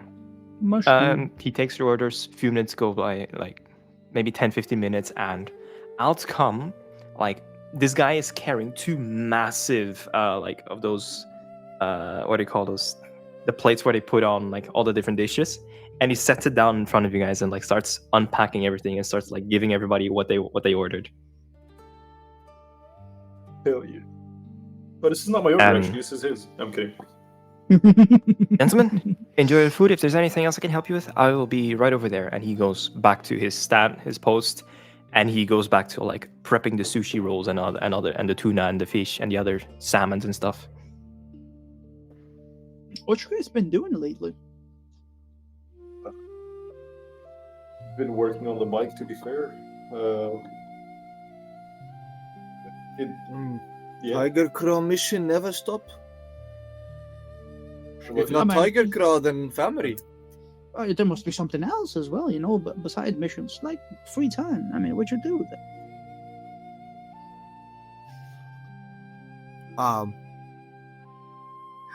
Family is my free time. Hmm. I mean, I have some. Sorry, I didn't do the Japanese. I just realized I wasn't doing the Japanese accent. Yeah, come on, I'm not immersed. Yeah, sorry. I have some smaller things I do outside, but it's not really important. It's a personal stuff. Cubal, you mentioned working on your bike. Yo, I haven't ever since the first time that we met at your guys' camp when I got called in. I haven't been there ever since. Do you guys like build it out? Is it like larger now, or? There's more people. Build it out. It's still just tents. But ever since you came to us for thing, I think at least 10 more people got added to it. How done? Sorry, I lagged the fuck out on my end. Same here. So. All right. No, I think roughly that amount. It's not exactly 10, but somewhere around in that ballpark, which for the people that have been there for longer, it is a lot more work. Like making sure the new guys are up to speed with what they do, you need to make sure they know their job, really hammer down on what they need to do. Luckily, I'm the mechanic along with two others who have been there for a long time. So I don't really have that much explaining to do.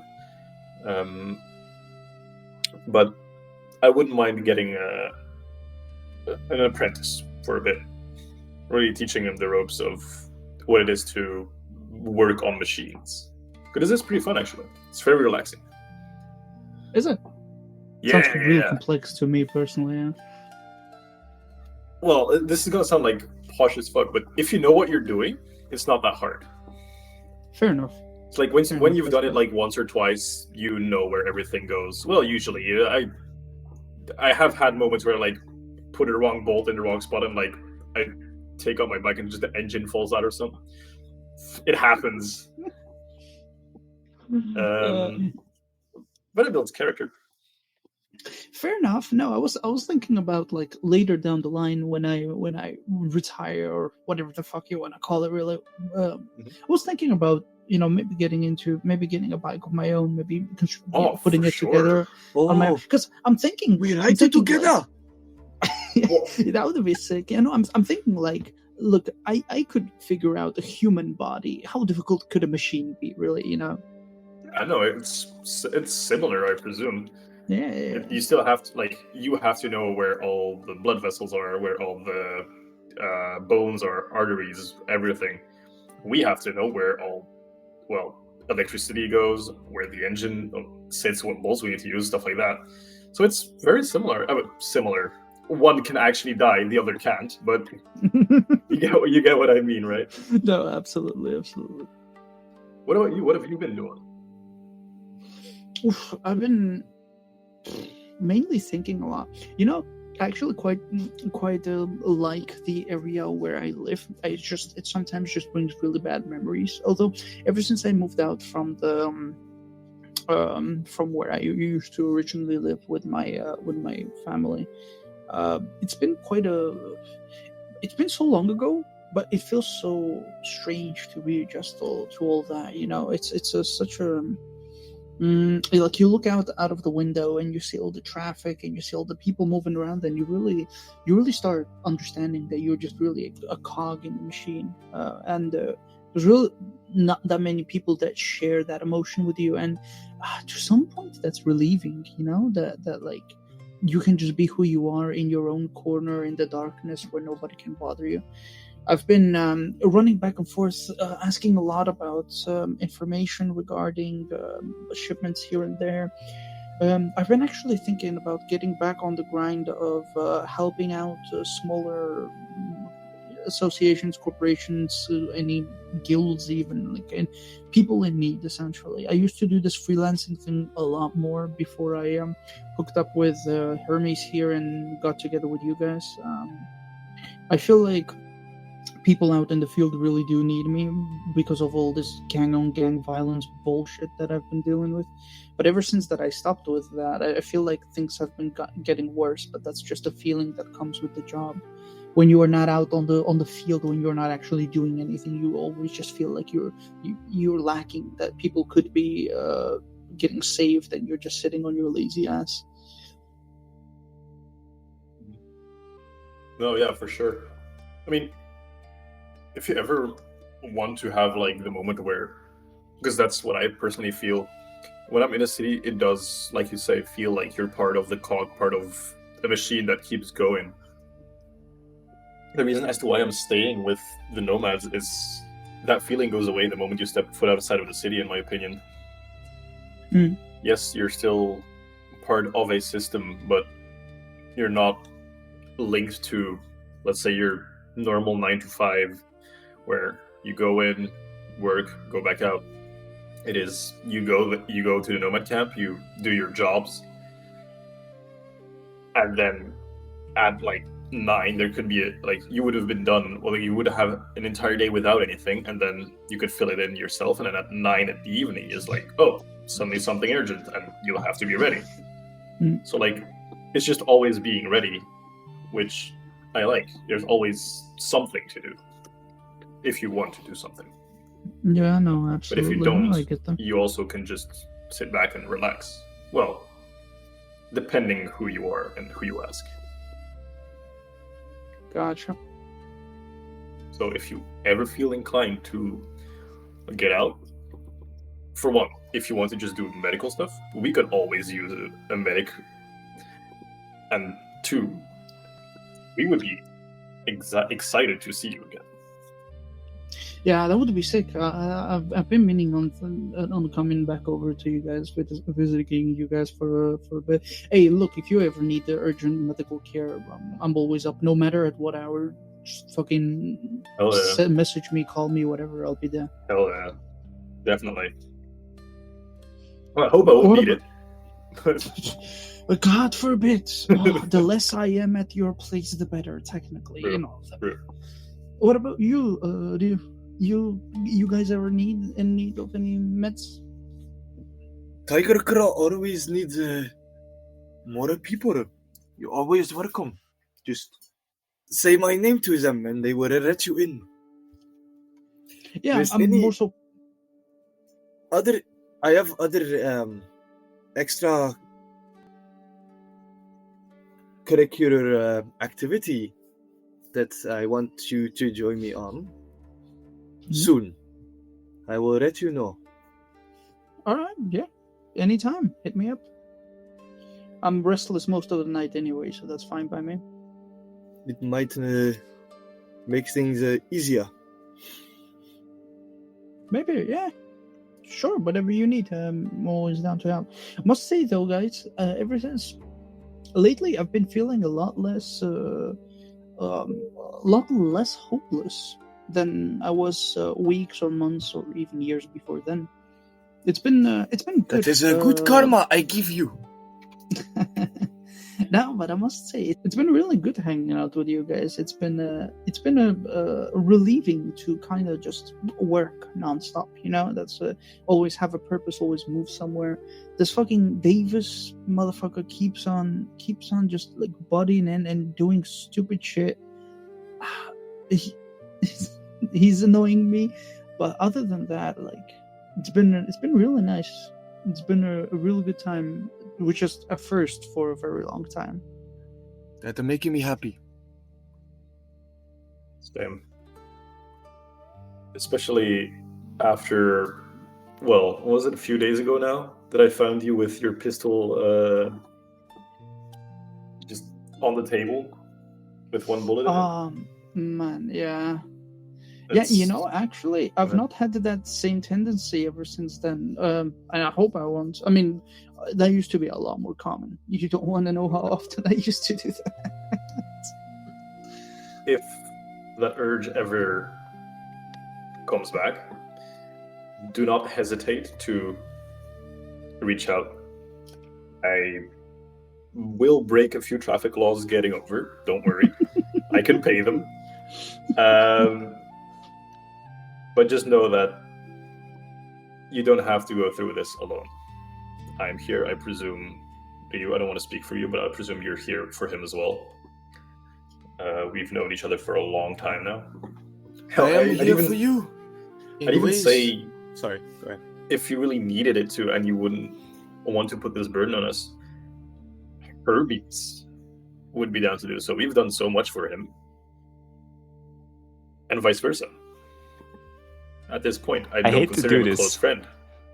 I hate to do this, but speaking of Hermes, you guys get a message that is just, I need you at the Silver swipe it Pixel away. now.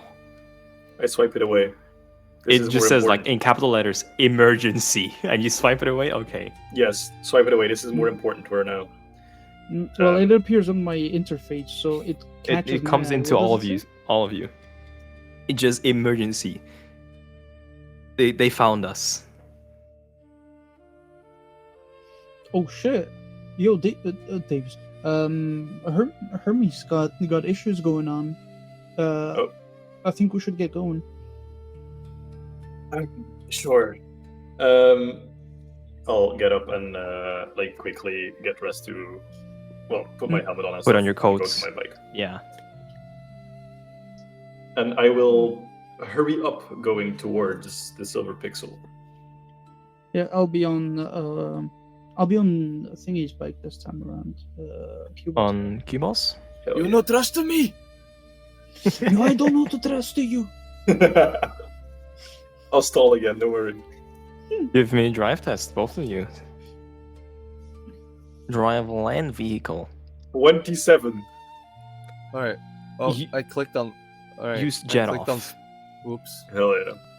All right. Land. Drive land vehicle. Yes. Yes. 17. Okay, so you have a bit of a slower start, but you also like pick up a good pace, and you just send it straight for Silver Pixel. Like I'm full on like making myself small. Do you? Like, The question is now: do you break any traffic laws to get there ASAP, or do you stick to? Do you adhere to road code? I adhere to road code. I mean, cruisers are Uh, also slower, right, than sports bikes, so I don't Yeah, know. they are, It's they are. easier. I do not. All right, so you get there as Oh, one fast second. as Yes. the law allows ASAP. you. Okay. Well, no, I break traffic laws. Oh, you do? You Yeah. run some red lights and stuff? If it can be Okay, and we done can- safely, then yes. All right then. I mean, with a 20, what was it, 27? 27, yes. Yes, like hell you can. You get maybe a 5-minute head start over Ryu, but like you 5 will roughly minutes? arrive at the same. Yeah. Yeah, because well, your bike is a sports bike. You can True. go faster. You're a more experienced driver. You can weave through traffic. How long is this trip? It's like 5 minutes. I'm there, 10 at but the just has most. to start still. Marcus, I are you mean, not moving? okay, 15, Huh? 15-minute drive ish. You said I have a 5-minute head start. Like I have a 5 minutes on. 5 minutes? Yeah. Yes. Okay, In a I 15-minute may be like drive. exaggerating here, but like the point But I'm I trying am to breaking make traffic is laws. you No, I get it. you have a good distance and a few minutes Yeah. over Ryu. Bro's moving 300 kilometers an hour. Holy. Yeah. I get it. So first one on the scene is Cue Ball. And yeah, Pulse. yeah, Cue Ball and Pull the Pulse. Both of sword. you get off, and usually the Silver Pixel looks very classy and very well put together, right? This place is in shambles, and there are people inside that are armed and are holding the people, like the customers, at gunpoint. And Hermes is in the center of the room trying to like settle things down, but it's not going well for him. And again, like in a few minutes, like a minute or so later, like maybe 2 minutes at most, Ryu also does pull up and sees the same thing.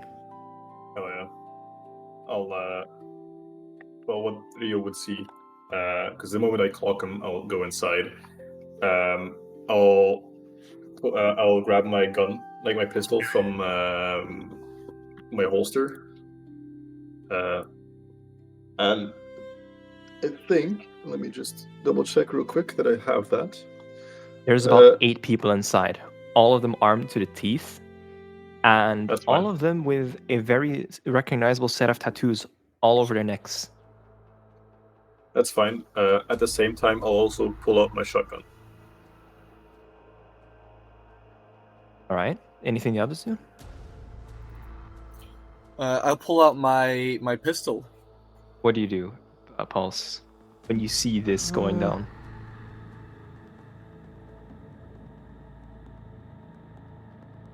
Because both of your compatriots now have their weapons drawn, like as they're Well, about to burst through the door. I have them. I don't point them. I'll just carry them. Yeah, but you have them in your hand. Yeah. I'll be the negotiator, I suppose. I'll Right. I'll walk in without drawing any of my. Actually, in fact, what I'll do is I'll take off my backpack and I'll drop it by the entrance. So my weapon, Okay. that is my could- sniper, is strapped to it. So I still have my pistol on me. I mean, I do have the holster. I do have holster on the side, but I'm not gonna draw my pistol. I'm just gonna walk in with open arms, and I'll try to Alright. draw the attention towards us. I mean, the second you guys walk in, like 4 of them immediately turn and all like have their guns trained at your heads. And one of them steps forward, and this guy looks to be their leader, so to say. Alright? And he, like Hermes is in back, just there, like he's looking at you with eyes that basically say, "Please don't shoot up my place more than it already is." Is he stepping towards us in general, or a specific one of us? He's just walking towards like the general group. Like he's got that full call like Laura. He got them robes. He got the tattoos. He got like full cybernetic arms. He has like heavy modifications on his head. Like his eyes, like if you didn't know any better, they look like those diving goggles, just like stuck embedded into his face. I'll look to left and right. I'll at Ryu and Cue Ball. I'll make sure to make eye contact with them, and I'll be like, it's like, be on the steady, but don't do anything too crazy. I'll just like signal them like that. And then I'll step forward towards the leader to meet him. Yeah. So like he looks at you, and there's like this sense of recognition in you, and he's like, he looks back at Hermes, looks back at you guys. So these three fine people are the ones who have been fucking in our divine affairs. How does it feel knowing that you are responsible for disrupting our divine right and the world's divine purpose? How does it feel to disrupt the peaceful time of these people who are trying to have a drink? Can't we just have this conversation in a normal manner? We had no other choice. Since you decided, and everybody here is responsible in part for this, that destroying our work and taking those people away from us was a smart idea. We would have given them immortality, and you took that away from them.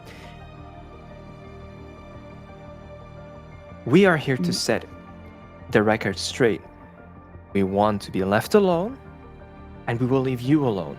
Leave us to our affairs, and we will leave you to yours. This bar won't have to see any more chaos. You or any of your families, and he like specifically addresses Ryu for that, won't have to suffer the consequences of your actions.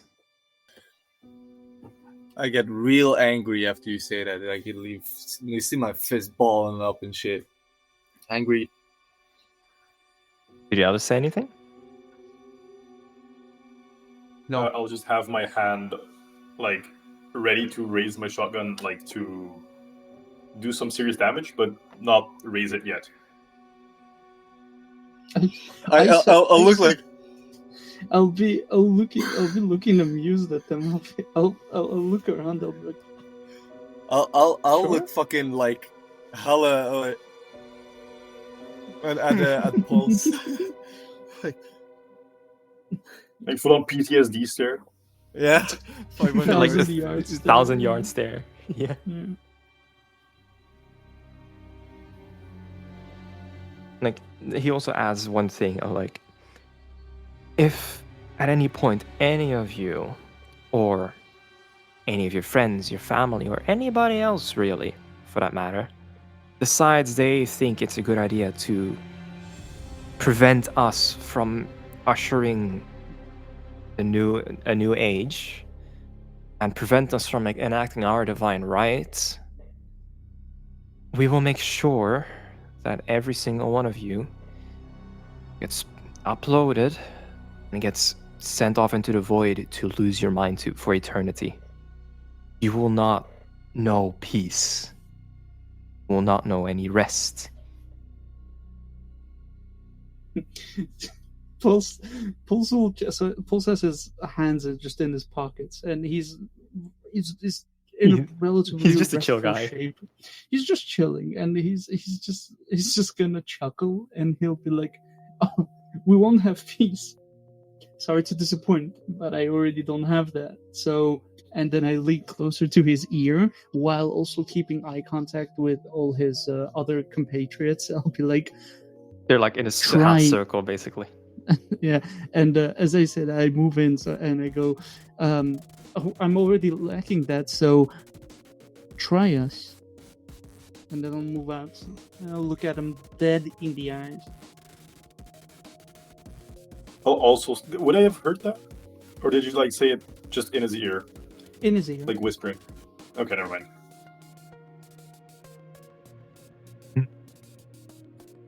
Let me think. Okay, give me a face down. My face down is pretty shitty. I don't It's have, in your combat section if I recall correctly. yeah, no, third from that bottom. yes, but my thingy is pretty shitty. Okay, my face down is 7. That's better than mine. He keeps his No, composure. my roll is just 7. Like he is like what you see. He looks to be relatively unfazed by it, and he's like, if you so insist, you will. But do not underestimate us. Those poor loyalists that you've put in the ground so far, or have dealt with at the very least, they are nothing compared to our priests, to our soldiers.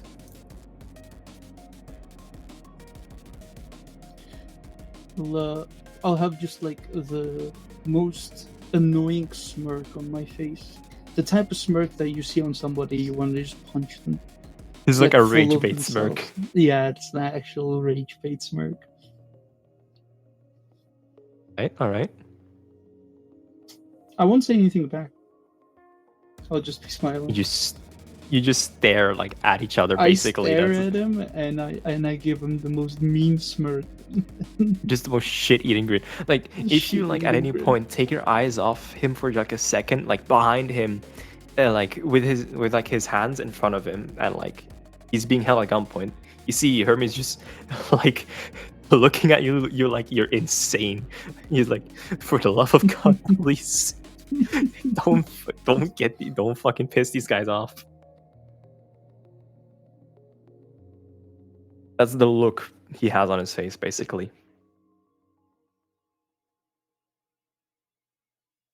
But yeah, they stay there and they keep Hermes at gunpoint. They keep some of the patrons at gunpoint, and they have like the security forces that usually are accompanying Hermes are like on the floor on their knees with their heads on their heads and their guns away from them. I'll also then, as he is looking at me, I'll be like, "Shithead, how much longer are you gonna stand here? Get the fuck out of here!"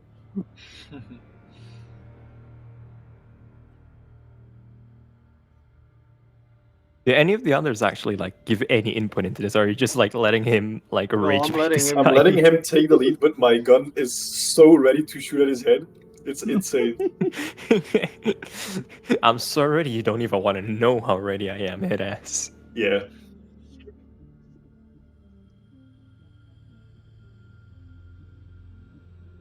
And like, you see this guy. He's like, the longer the staring contest goes on, right, the more you see his ego get bruised because this is not at all the reaction he was expecting.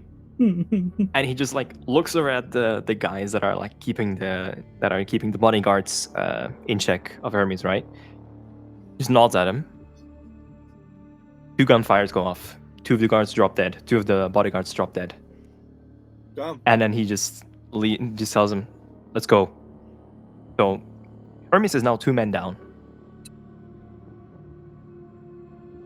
That was a warning, by the way. And he like he's like turning back around, trying to like command some sense of dignity by that, but Are they Nah. walking by? Are they walking by Cubal or Ryu? I mean, Oh. if you guys are at the entrance, Yes, we are. then yes. Are they? So I'm assuming that their leader is going first, right? Oh yeah, he's like pushing past you and like shoulder checking you basically. Yeah. As he does that, I will like follow him, right? He'll like shoulder check me, and I'll give way, and I'm looking directly at either Ryu or Cubal. Who is he closest to? Oh, you know what? I'll say cue ball because I know he's so goddamn ready to shoot. I'll look at Cubal, make eye contact, and I'll go.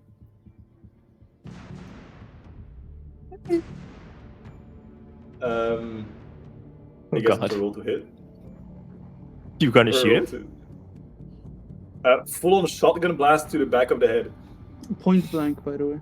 Point blank, yes. Oh god. Oh good. Okay, I should have known this was going to happen. Hang on, let me grab a few lads to put in initiative just in case. Hang on. Kill the- I think Grati You're can wel- talk his way out of this. I'm pretty sure he can. I will deduce I the mean- best way to Just tell him, consider this a warning, and they'll be like, oh, okay, that's fine. He's a chill guy. Yeah, he's a chill guy. Hit him with like, He's a chill little dude. I'll I'll point the shoot him and like. You give me a roll to hit, yeah. He's not expecting you, so I can't make him roll to dodge.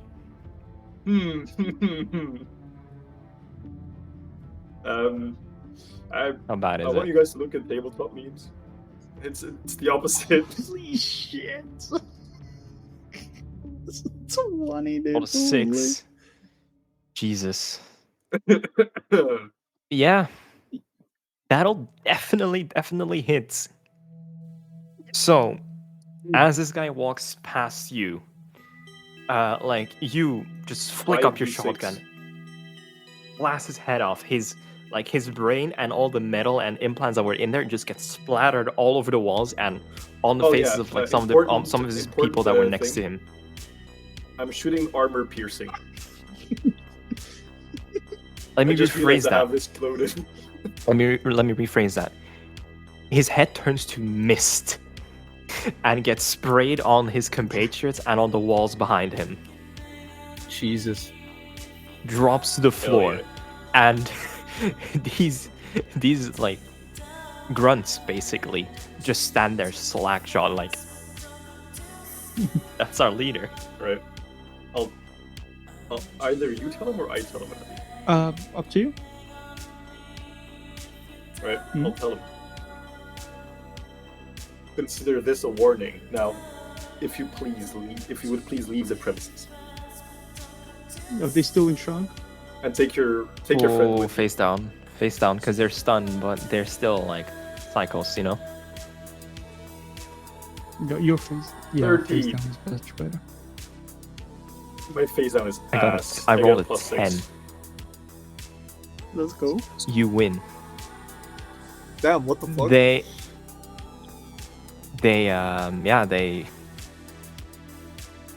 They look at each other, look back at you, look at their lieutenant on the floor, headless, and just start Yes. dragging his body out. Well, the head is still there. It's just In everywhere. in a lot of It's- places it's that isn't on his everywhere, head. That isn't on his shoulders. Yeah, so they just start like lugging away the body. All right, and I'll just when they walk past, I'll just load another shell. He's like the one that's close to you, he just flinches. Yes. All right, and when And, they're gone, like- I'll just close the door behind them. Hermes is just like wide-eyed. He can't believe what just happened here. Are there any civilians? Any civilians on the premise? There's like it's like late afternoon-ish by this point. It was getting a bit busy. There's a decent amount of people in here, but all of them, apart from the 2 dead bodyguards of Hermes, are unharmed. I'll go To be fair, up I to would have them let them leave, but I'll walk up to them and I'll be like, ladies, gentlemen, sorry for the crude interruption that these unwelcome guests imposed upon you. Seeing as this was very rude of them in the first place, all the drinks are on me. Just say my name at the bar. I'm sure our friend will take care of that. Like Hermes is already brothering his temple hearing that. He's like for fuck's sakes. why don't just say that the drinks are on Hermes? It's on him No, anyway. because our services are free, and otherwise I'm imposing it on Hermes. He already has a lot on his plate. It's simpler that way. And then I'll say, enjoy for the rest of the day. Enjoy your rest of the day. And then I look over at Hermes and I'll walk up to him. What the And I'll- fuck, man? I'll give him my hand so that he can grab it, so I can help him.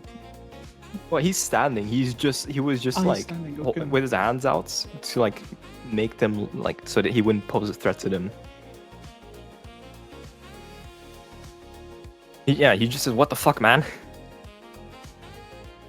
They were leaving. I gotta They clean were up this leaving. blood. Well, I'll be honest here with you. I suppose that asking a janitor to clean the same floor that he usually does, won't make that big of a difference. It's just blood. It's a bit more work.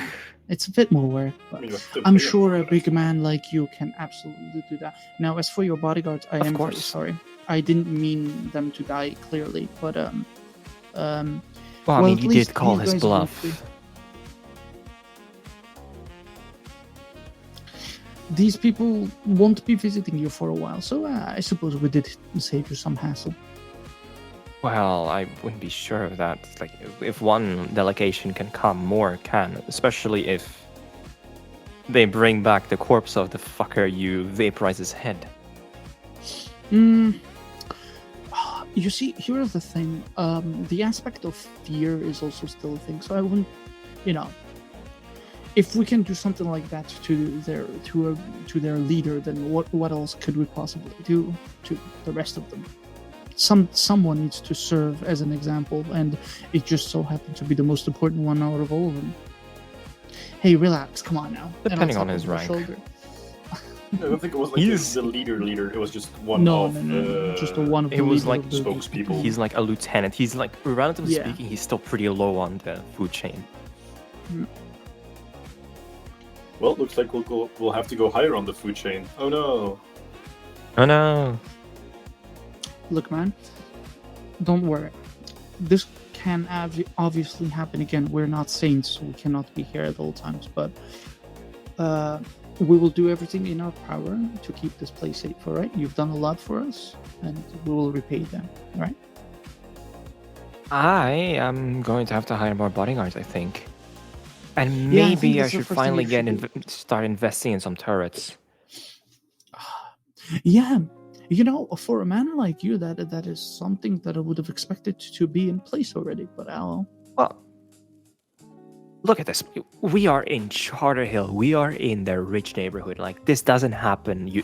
Why do you think I set up here? This is like, Yeah. relatively Doesn't speaking, the happen. most peaceful and bougie. doesn't happen. Please shut up. Okay, Fucking usually this doesn't red happen. mist. This is the quite literally the first time in the 10 years I have had this place open that this has happened here on my home turf. I fear unsafe. Look, Yeah, man, so do I. So do I. This happened on our name. It's because of us. So if anything, these reparation costs can be on us, on me, if you want to. I don't give two shits. I Look, mean, we'll make sure to keep them at bay as much as possible. like, he looks around and, like, realistically, the most that they did was, like, smash some of the bottles of alcohol, like, put a dent in the bar, and, like, just tossed over, like, a bunch of the chairs and, like, the tables. So, like, some of them are a bit broken, but most of it is, like, pretty replaceable, all things considered. It's, like, relatively cheap for a place like this. How is our booth looking? Untouched. It better be, otherwise I'm going after them. I'm kidding. Roll me a d10. Let's see. Fuck. Below a 5, it's tarnished. Above a 5, it's fine.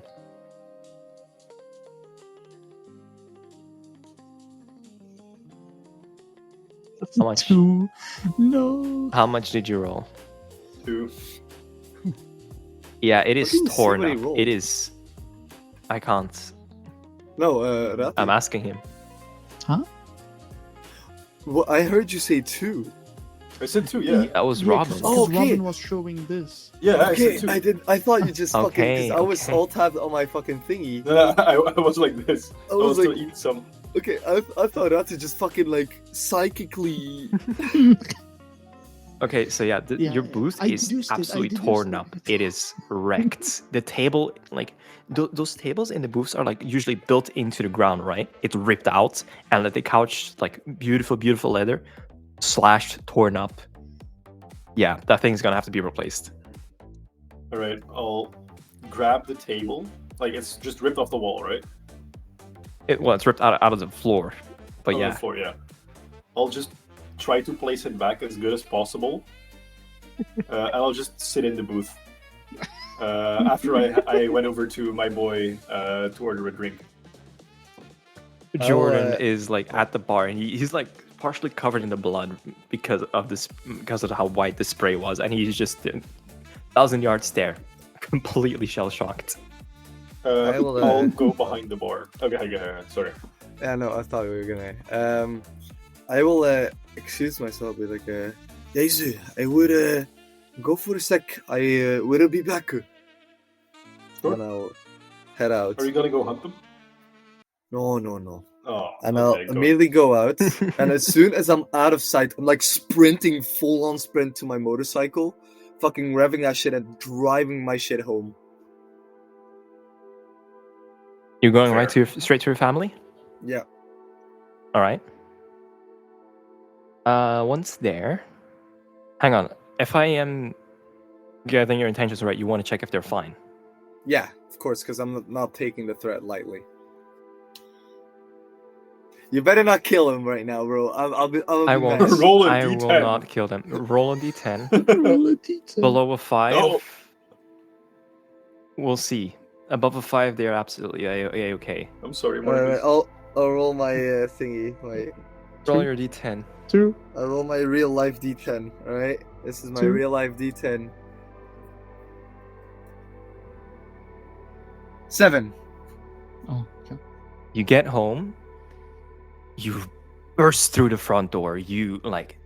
And you see your wife in the kitchen area, just like cleaning up some of the dishes, and the kid is on the couch playing with their toys.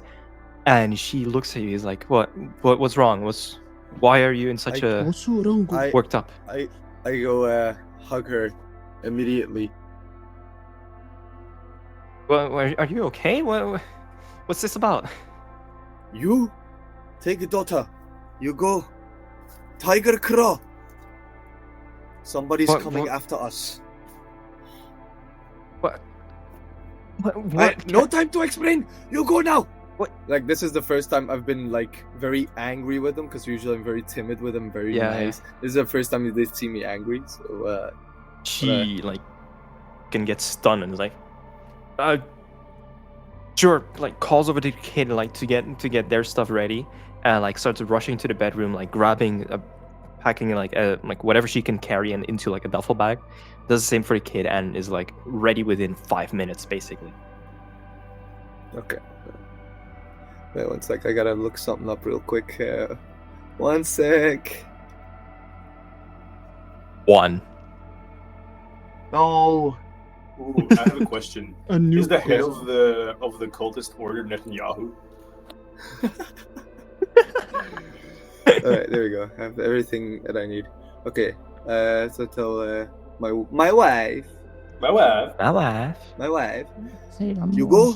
Take a Aiku. And go. Tiger Claw. Ask protection. They know you. Okay? There's people coming after us. Especially you. Now go. When will I see you again? How long will Soon. we have to stay there? I don't know. But it would be soon. I promise. I will not let these men hurt you. Or Aiku. Okay.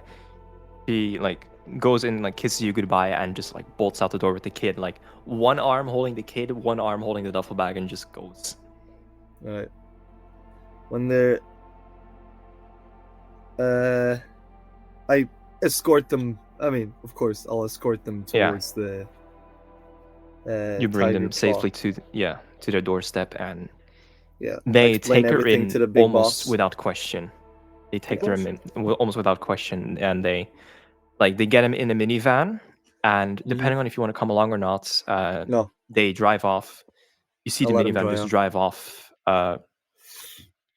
and within a few minutes you lose track of them, and you pray to God that wherever they get brought, they will be safe and will be unbothered by all of this. I'll go back home to just check if everything's all right. You know, just to check the house.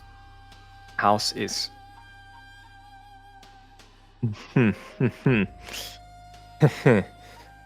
Okay. Perception. Perception? Is it human perception? Normal perception, because you're looking There's for no- oh, like, there is normal anything out of perception. place. You're looking for anything out of place in the apartment, seeing 17. if there's like bugs. Yeah, you start like rummaging through like your apartment. You like look under pillows. You look like behind the picture frames. You look underneath the cabinets, in the cabinets, on like everywhere. And there's microphones, and there's small cameras hidden there. Is it? Where do I find one of these? In your kid's bedroom and in your bedroom. The first one I find. Where specifically is the first one that I find about? So one of them is hidden within one of the plushies that you know Aiko to use, like to adore, like it's one of her favorites. All right, so I find one. It's So like I feel up the plushie. embedded in the eye. Yeah. Okay, yeah. And I feel it. I take the camera out and I crush it immediately. I see this panic look as I, like, because of this, I will go looking around frantically for anything that I can find. Give me another perception And then, yeah, okay. to see how many you find. 16. There's at least 20, like dotted all across the apartments. What the fuck? Jesus Christ. They had an angle Your on apartment. every single one of your, like No, every they single watched room of the him have house, sex of the with his place. wife. No way. Yeah, the freaky, bro. Freaky. They're cucks. Freaky They're cultists. cucks. They're cocks. Freaky. Cocks. The freak I cultist. canonically, Cultists. during sessions, did have sex with my wife, so. Yeah. That's true. The I think it was The last session even. cultists. It might have been, I don't remember. As I just keep finding them, I get more and more frustrated. And if I find one, for example, in a drawer, I'll fucking break the drawer with my hand out of frustration. Yeah. Like in any possible place you can think of, there is one. Basically. Yeah, and I'll constantly yell out Japanese swear words. I don't know any, so I'll just say Japanese swear. Yeah. Japanese swear word. There we go. And like I'll like rip drawers apart out of like panic and frustration combined, until I'm just too tired and sit down after collecting 20. You said, I don't know if that's all roughly of them. 20. I'm hoping so. You reckon like at the very most you got 90% of them, like, or at the very least you got 90% of them, if not all. Okay, I'm assuming all because 90%. Come on. You're And I'll 90% sit sure down. you got all of them. Yeah, there you go. Your apartment is an absolute fucking mess now. It's like a tornado went through. Oh it. yeah. And I'll sit down and kind of like be panicked, you know, because they found my family. You don't know for And how I'll long just- these cameras have been there, or when they were I installed. don't know. Yeah, so I'll quickly text the Tiger Claws to watch out for any wires or any hidden microphones from these people, because they might be spying on us. And then I'll just sit there in my apartment and just sit there. Yeah, I could be a real bitch about this. Should I? I mean, you're the DM. It's all up to you. Are you going to be evil DM today? That is the question. That is the question. All I can say it is sometimes very fun to play evil DM, but at the same time, sometimes it is not. That's like the most stupidest I know. fucking. Oh, sometimes it's fun, but sometimes it's not fun. No, it is always fun. I just didn't want me to be the reason Okay. he does Roll a d10. A D10. Below Fucking 5. Robin. Below. No, I was contemplating this anyway. Below 5, you're you're a bit cooked. Okay. Wow. Roll Alright, this is my D10. How far away do you live from the Silver How Pixel? far is my house from the Silver Pixel? I think previously I said it's like 15 to 20 minute walk, Yeah, right? right? Okay, I was thinking 20 minutes. It's a quick drive. That's a 5-minute drive. Could get. Yeah, Alright, something like that. Alright, this is my D10. Okay. Below My 5, guess you're is cooked. 3. 10. 10. Yes! Yo, he is going. It says 0. I got worried there for a second. But that's a 10. That's a 10. Yeah. Okay, Oh, so Lord. you text your boys at the Claw, and a few minutes later, you get response. They pulled over the van they were transporting your family in and like tore through it like fucking madmen. Completely clean. They no trackers, no anything, and they were safe to continue on their way. And for as far as they did sweep across their own facilities, they're also still clean. Mm-hmm. Alright, they'll put me more at ease, but I'm still very panicked and in a very uneasy state, still sitting in my apartment just with my hands on my head. Kind of in a, a blank stare, not thinking about anything, just pure, like shell-shocked, I guess would be a good... Yeah, like your hand is trembling type stuff. Yeah, like I don't know, like time passes by very quickly because I'm just not there. Yeah. So I won't be returning to Silver Pixel. Yeah. So you don't return, but you did, if I remember correctly, you did say to them that you'd be back I in a few did say minutes, that I right? would be back in a few minutes. Yeah. So We don't know where for the other lads, like an hour goes by, he doesn't come back. 2 hours, still nothing. 3, 4. By this point, like they've like cleaned up all the tables. For that long? They've cleaned up all the tables and like everything is set in order, and they're like starting to clean up the blood on the wall, right? And like it's starting to like be looking more and more like it should.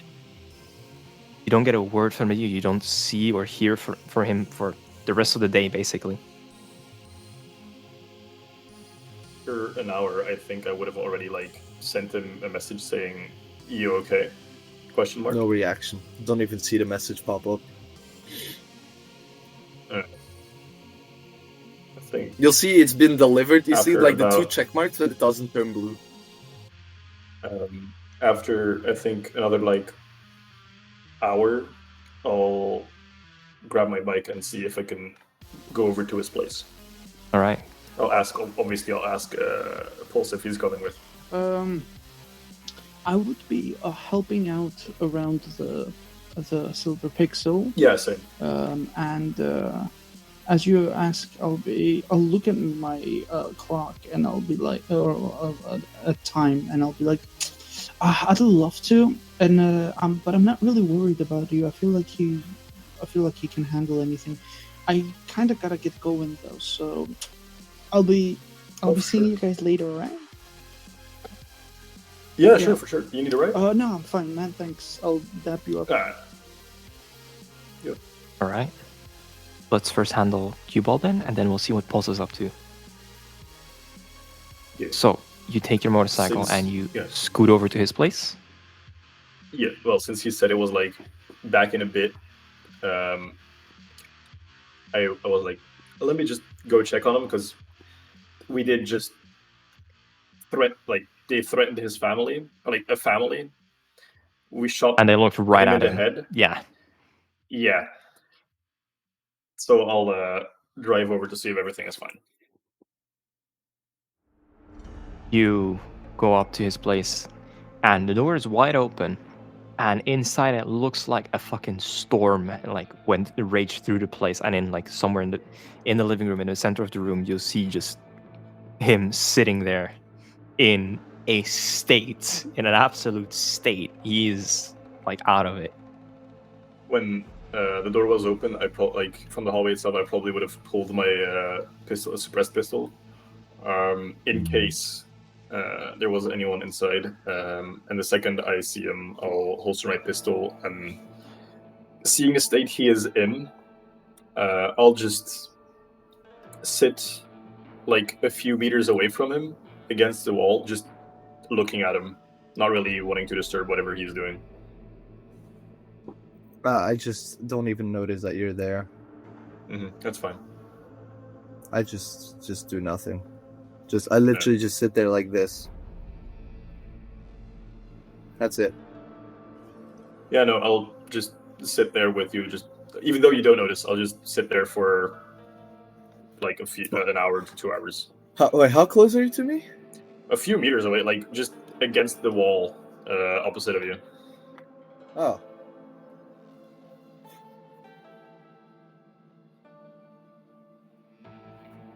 Okay.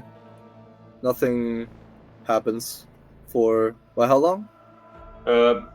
Honestly, as long as it either takes you to notice me or a few hours.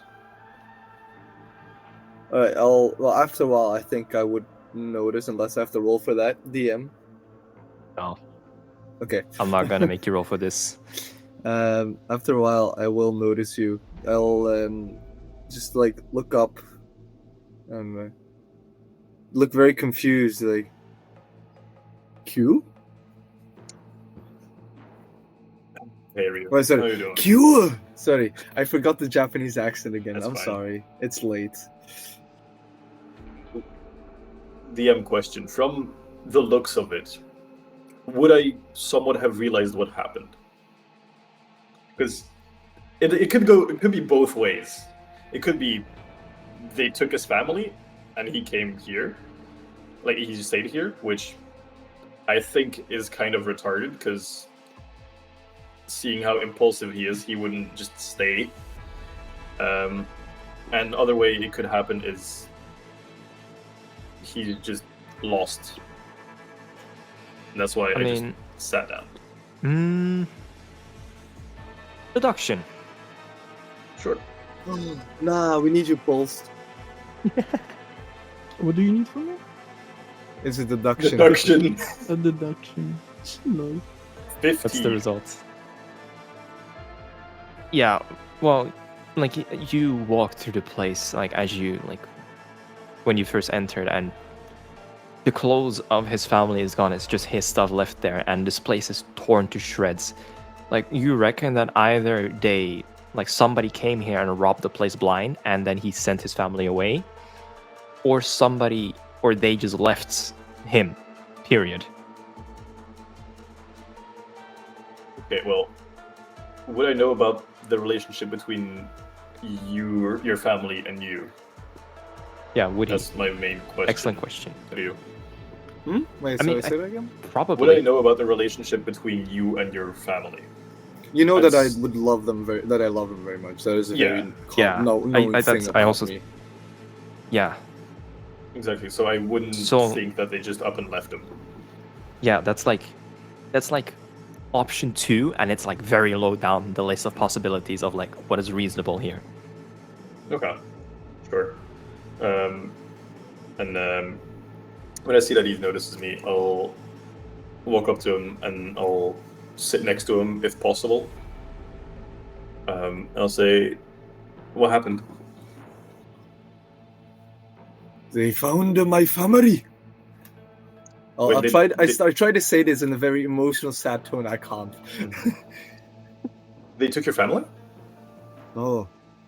They put wire. They found me, but I saved them. I put them with Tiger Claw. So they are safe now, then, right? I hope so. I think so. Jesus, are you okay?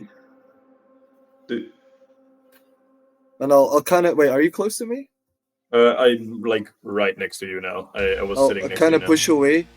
No, I am not okay. And I like smash my hand against the fucking table or something that's near against. Is it your cybernetic arm or your flesh arm? Oh, my cybernetic arm, definitely my cybernetic arm. You put a massive fucking hole into that table.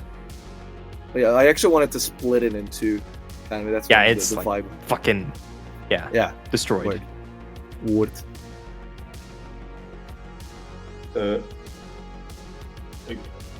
I'll just not say anything. I'll let you sit with that frustration for a bit. Get it out of the system. After like 30 seconds to a minute, I'll...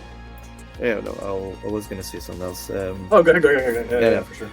They threatened my family, and that see for a picture. No big deal. Making me angry. More so referring to the fact that Poles didn't take the threat seriously. Yeah, no, I get it. I think both Pulse and I are to blame here, to be quite honest. Was it acting out of just pure adrenaline? Yes. Is that an excuse to just not think? Because me personally, I don't have anyone waiting at home for me. Neither does Pulse. So instinctively, we were not looking at this, but in hindsight, we should have thought about this a lot better. Anything happened to my family, I kill Yes. everyone. Completely. That is completely understandable. I have to go, and I'll Sure. go out of the apartment and I'll call up Pulse. See if he picks up. By the way, a question.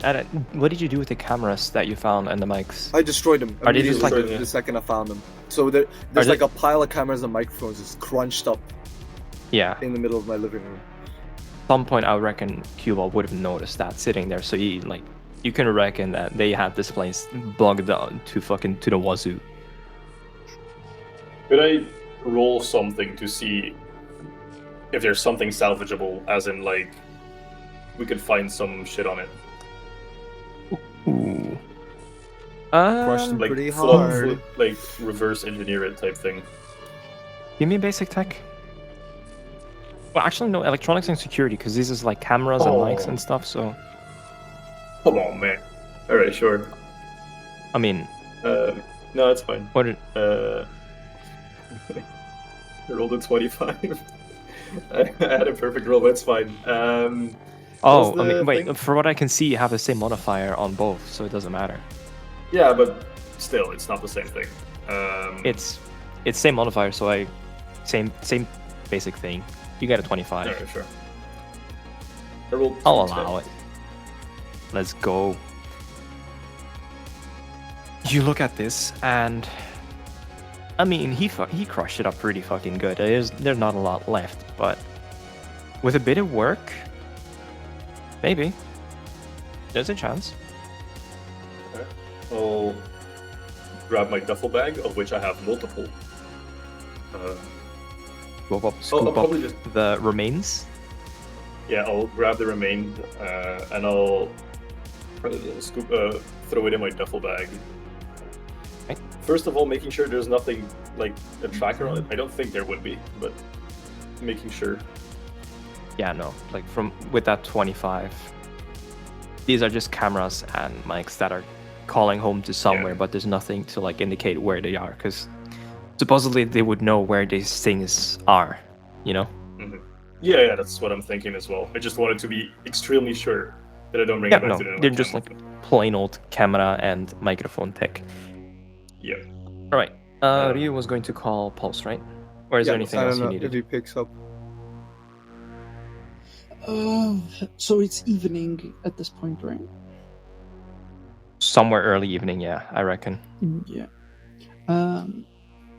My phone will ring, and yeah, I'll to put it in a more cinematic way. Like Pulse just picks it up, like you see his hand just pick up the phone and press it against his ear. And he'll be like, "Yeah, what's up with you?" You remember the extracurricular activity? Yeah, of course. What up? I need you. Right now? Hey. Be there. Where'd you need me? Who is the second person on that list? 1 second. Shit. Oh, Right. you want to go there? Okay. Oh yeah, definitely. Well, I already killed Marco. Yeah, Marco is dead. Now Yeah, is and I have- Lewis Yeah. and Hector. But I already got Hector information. Salamanca. Look I at already me, got Hector. information on, if I remember correctly, I already have information on the leader, right? Or something about it. Yeah. You know that their handler was Binary John, and he the guy Marco already called it a stupid name. Yeah. Binary John. So he- Yeah. Yeah. Yeah, I remember. These I cultists. remember now. Yeah. I should write that down somewhere. Maybe I have written should. it down. You probably do. Like you have all the names to choose from, and bro chooses Binary John. Yeah, I know, Yeah. right? Look, all I'm saying is, if I am in Cyberpunk and your name is Binary John, I'm throwing I'm a killing frag you. grenade through your window. Yeah. Bro, I'm just feeding you a frag grenade, full on Joker He's in on a what is it? fork, just Batman alley-oop. Returns. Open up. Oh, Dark Knight Returns. But instead of a gas grenade, a full-on grenade. Valid. Yeah, no, I don't have anything to write that down. I'll just fucking write that down later. Yeah, we'll go to. Should I ask more information about thingy? You have their full profiles, right? Is that the song? Oh, it is. Yes, it is. Bro, I was being schizo. I was like, Okay, what the I fuck do is have going something on? here. Flipping Lewis due to his panic tendencies.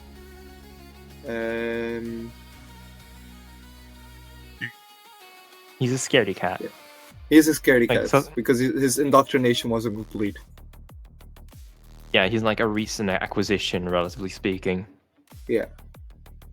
I'll give him his address of Louis. Yeah. All right. That's Meet me, what? 43B I'll Corgo tell him- Walk, Southern I'll Apartments, tell him north to side meet of me Watson. at that apartment, not at the apartment itself.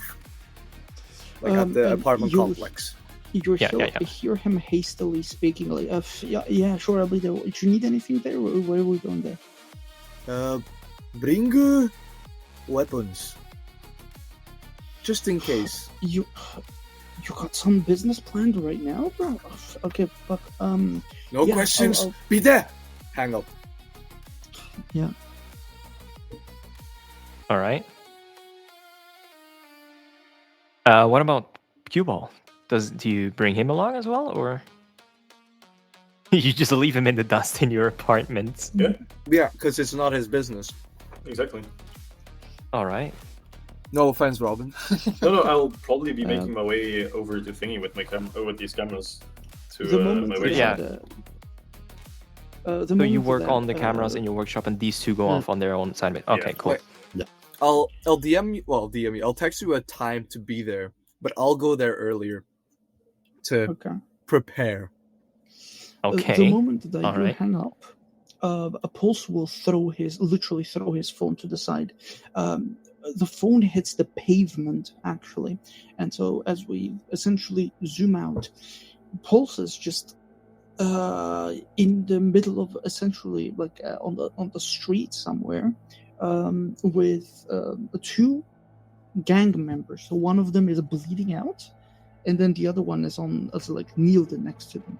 And Pulse is in his different clothing instead of his green jacket that he has slightly different clothing on, and he is currently performing some very swift first aid on this wounded person, while also talking to this other guy who is very distressed about the situation. And you basically drop, or you quickly patch him up and then get going, I'm guessing, right? Well, essentially, there was a shootout going on, and several gang members got wounded. And I am currently helping out at least one of them. But there is probably several others that I haven't been to yet. It depends on how but much when time do you I call? have. I give think him a somewhere towards the timestamp. tail end. Somewhere towards the tail end of you patching up the dude, or one of the last few dudes. You get the call from the radio and the text of when to be there, and there's about a maybe half an hour window between then and now. Okay. Then it would more so be toward like the middle of me patching the guy up. I quickly suture him. I put on the bandages. I make sure that the bleeding stops. I make sure that I check everything. I check the monitor, that I minimize the damage. I check around. I see all these people that I've patched up, and I wipe the sweat off my brow. But as I do that, there's like a stroke of blood that goes with it, because my hands up until pretty much like halfway, my forearms are bloodied. I'll be like looking at the guy that is standing over me and keeping overwatch. I'll be like, okay, dude, this guy's stable. Bring them in. All of them should be stable at this point. I'll check in with your dudes later. Okay. Don't worry about payment. I'll care about that shit right now. Just get you guys to a safe location, preferably to a fucking hospital. Move it. He, like, without a word, he just nods and goes off and does his thing. Yeah, I look at my time. I'm like, shit. And I pack my bag up, I zip it up, I notice my dirty gloves that are still laying around, like latex gloves that are completely bloodied. I pick them up, and at the nearest trash can, I just toss them away. I get my bag on, and I just get on moving. You run over. Yeah. Alright. Meanwhile, at the apartment of Lewis, I'm guessing you're going for? Yeah, I'm going for Lewis. If you could All give right. me just 1 sec. Do you Lewis need right the now. details on him or do you have them? You should have them. Well, I should have him. If you want, I can pass them Um, over to you real quick in case you can't No, find I have them. him. Oh, you have them? Okay. I have. It says here. I have to scroll down. Elias, his alias is Rust. Yes. Monarch. He has a wiry build. This is addressed. His employment covers night shift freight porter. His burglary. He's not really a tough guy. He's not, no. Okay, that's perfect. I will go to his apartment earlier than I had told Pulse to pull up. Okay. Pull up to the front door. Yeah. And I will What are you doing? knock. You knock. Just politely Knock once, knock twice, and eventually comes to the door, and yeah, warrior build, and he like looks very scrawny and very weak, to put it like that. And he's like, "Hello, what? Can I help you?" Are you Rust? Some people call me that, yeah. Good. And I'll just punch his face in and go I knew inside. it. I have to. You know what? Give me a roll to hit. I want to just to see like how hard you swing at this bastard. Yeah, I know. Fucking people, man. And I feel I'm you. assuming brawling or Brawling, martial yeah. arts. Straight. If you're just sucker punching and brawling, Yeah, all right. so that's just an attack. Attack. I got a crit. 26. Okay, where are you Nice. punching him? In his face or in his chest? Just straight up in the nose. You feel his nose crack under your knuckles, and he just falls over backwards, and he slides across the floor a little bit, and like the second he like lands, he's like starting to crawl back. It's like he's already trying to get away from you as fast as possible. He's like, wait. You have information for me? Who is Binary John? wait. What the fuck is this about, man? Could you? Is he? Where are they? That's like He's like, Dad. Okay, Batman. So like I'm prophets. We worked with him like a little while ago. I don't know where my nose. My fucking nose. I will break every bone in your body if you do not give me any information. I have to be very quiet because my Baron I'm going to sleep, so That's I fair. want to That's yell. fair.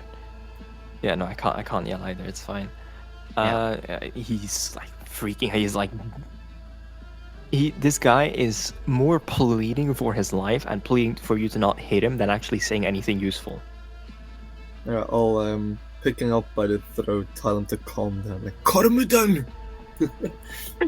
Stop resisting, Hermes. Stop resisting. Well, since I'm kind of choking him out, he can't breathe very well, so he can't panic a lot You anymore. see as he's slowly starting to get a boner. Okay. I will jack you off if you give me information. No. Oh my god. Happy ending? You know what? Let me roll an endurance for him real quick. He'll be. I know. Okay. Is this technically a resist torture thing, or am I tripping? I'm calling it endurance because he's being choked out, Oh, yeah. and he didn't roll very well. He rolled a 10. Ruh-roh. So like I don't know how long you hold him there, but he's starting to lose consciousness. Well, until he like stops flapping his fucking arms and stop being so panicked, and I'll Yeah, let him. he's I'll like drop him. flailing around, and he's like trying for you to like let him go, and he eventually just goes limp because he loses consciousness for a minute or so. I'll drop him and just wait until he wakes up because it won't be long. Yeah, like a minute passes and he is just like and he looks around, he's like, what the fuck? Dude, please, I beg you, don't hit me, don't hurt me, I'll give you anything, I please. Information. What is I'm asking? What do you want? What do you need? Anything, please, just leave Anything me you alone. can give me on Binary John. He usually hits us up. He sets up a You have his meeting on like number? different spot every time. Yeah, sure. I can give you his number. I can do whatever you want. Just, please don't choke me again, man. Please. Oh, I won't choke you again. Don't worry. I'll say it like in a very calming, soothing voice. It has the exact opposite effect at this point. Like he just like hands you anything and everything. Like he hands you his phone, his keys, his wallet. Like his phone is yours at this point, basically. Like with any Well, actually, contact I'll take information his on phone. there. I'll Take take a his little phone. selfie. Change the password. He's like, sure, whatever you say. He hands it to you. Mm-hmm. You have access to his phone now. With Right, well- all the conversation logs between him and Mr. Jonathan himself, and where they have met in the past, and he said it's usually him setting up a meeting, them meeting at a certain spot, and then like whatever happens there happens. Do you have a picture of Mr. Binary John? Well, he never. No, I mean, it's pretty hard to miss him. He always has this like pretty funky robes, and like they have like cool nut lights in them. He has like tattoos all over his face. He's pretty recognizable. I don't have a picture of him though. Okay. That's all you can give me? Yeah, just yeah. Don't kill me, please. Please, No. please. Don't worry. And I'll kind of help him up and be kind of like helpful. He like hesitantly grabs your hand, and he's like, you can feel his hand tremor insanely hard. But he gets up No, with your help. I'll tell him it's no good idea to hang out with these wrong kind of people. Yeah? I mean, they pay well. What can I They say? pay well, so payment is good. You know, payment is Yeah. good, so you can do anything you want. Kill families, kill yeah. people. Well, what is this about? You remember this? Now pull up like a picture of I don't fucking know, like or the video footage that I have from. And like if his face was any could get any more distressed, it gets more distressed. And he's like, oh, is this about the Thurman residency? It's about that? Hi. It was It was a 2-for-1 deal. We were supposed to send and get some stuff back that was hidden in his apartment, and we were going to get some revenge on him and his family for like crossing us over. As soon as he says his family, I'll yell out, "You bastard!" and I'll pick him up with my metal arm, just flail him across the room, like throw him across the room. I should have had a health bar for this guy, but like he like you hear his ribs crack at this point. Yeah. Do I roll anything or?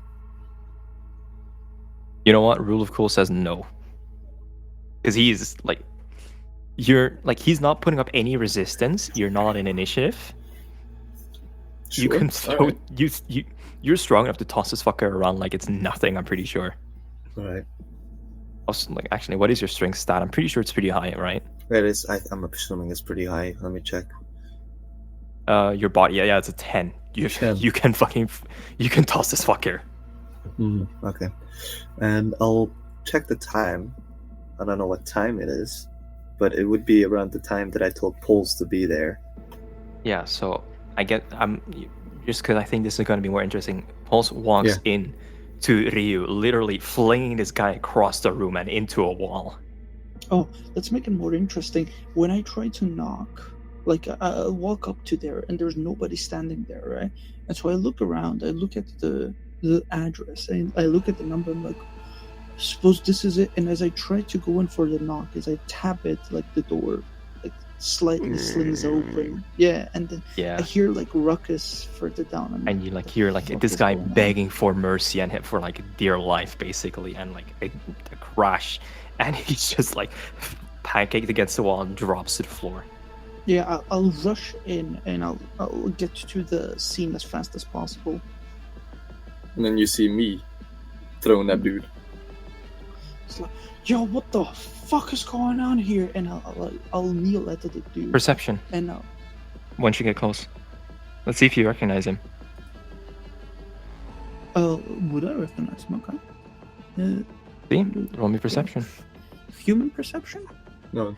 No, just normal perception. You're not looking for his mannerisms. 17. You recognize him. So you don't go to help him. Yeah, this is one of. So this is one of the people that are responsible for your family's death. As I go to him and I'll recognize him, I'll be like, "What the fuck are you doing?" Whoa. And I'll just like stare at him for a little bit, like, you're one of them, and like aren't you? His eyes go wide. It's like a deer in headlights. He's like, Jericho? Jericho. Pulse will start like breathing very heavily, and he'll take off his jacket and he'll be like, lay the fuck down, and then he'll help him to lay down, and he'll take out his med scanner, hook it up to him, get out his tools, and he'll look over at Ryu. The fuck did you do to him? And I'll unbutton his chest or whatever, like I'll take off his shirt, make sure broken nose, broken ribs. That's like basically the worst of what you see. I'll ask, are you helping him? You fucking broke his ribs from the looks of it. I look at the panel. Several. Those are not gonna regrow. And you broke his nose. I look at him. And I take out a couple of tools, and I first of all take out a gauze. This guy's like, why the fuck are you helping me? I killed your wife. Shut the fuck up and let me do my job. And I'll push. Tell that to the guy. I'll try to push Pulse away from him. No, you're not helping him. And I'll push you away from him. I'll try to.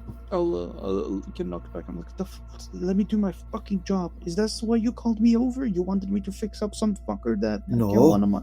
No fix up. Revenge. Clear your mind. This is what it's about? You dragged me all the way across here. This is what it's about? You want me to kill this guy? Why? What's the purpose? What am I gonna do? Why would I kill this guy? What is it gonna do for me? He kill your family. He take everything from you. And me taking his life away will do what? Bring back my family? Hi. It would not bring back not high, but no, would not bring back your family, but it will ease your mind. It would make it better for them in the great beyond. Real quick, do you at any point look around the apartment, Pulse? Sure. Give me a perception. 19. Oof, damn, you see. There's a picture on the walls with a wife, 2 kids. His wife has a and 2 family kids? of his own. Yeah. They look very happy. I'll get up and I'll get close to you and I'll point at the picture that they have hanging. You're a family man, aren't you, big man? Look over there. This man has a family of his own. I take him away. What happens tomorrow? Another 2, another 3 people left without a family man. And what then? And do they enact revenge on me? When would this fucking cycle of bloodbath end? Now, if you care so much about family and well-being of them, let me do my fucking job. And I kneel down and I get my stuff again, my gauze, my alcohol, and I'll start cleaning off his nose. I'll pace back and forth in the thinking, with my hand on my head, thinking, because the fact that he is a family man. No. So I pace back and forth. No. He take a family. He no deserve a family. Just because he took a family, as I am cleaning him up, does not mean that he shouldn't be forgiven for having his own. Maybe he atoned for his fucking sins. I'll make him atone. And I'll step towards him with malicious intent. Right. I'll this guy is freaking out. He's panicking. He's like, please. I'll shield you off 8. You've done enough harm for one day. I have not done enough. And I'll point my pistol at Pulse. You step away from him. And Pulse will drop his shit and he'll just be sitting on his knees, he will slouch back to sit on the feet of his on his feet essentially, right? And he'll just and what? You gonna shoot me? No, it's not you. And then I point at the guy and pull the trigger. The bullet will mix. He dies. Yeah. Yeah. The bullet will have flung right next to my ear. I will have the biggest headache that possible. Holy shit, man. And both of your ears are ringing. I disorient and I start wobbling around. I'm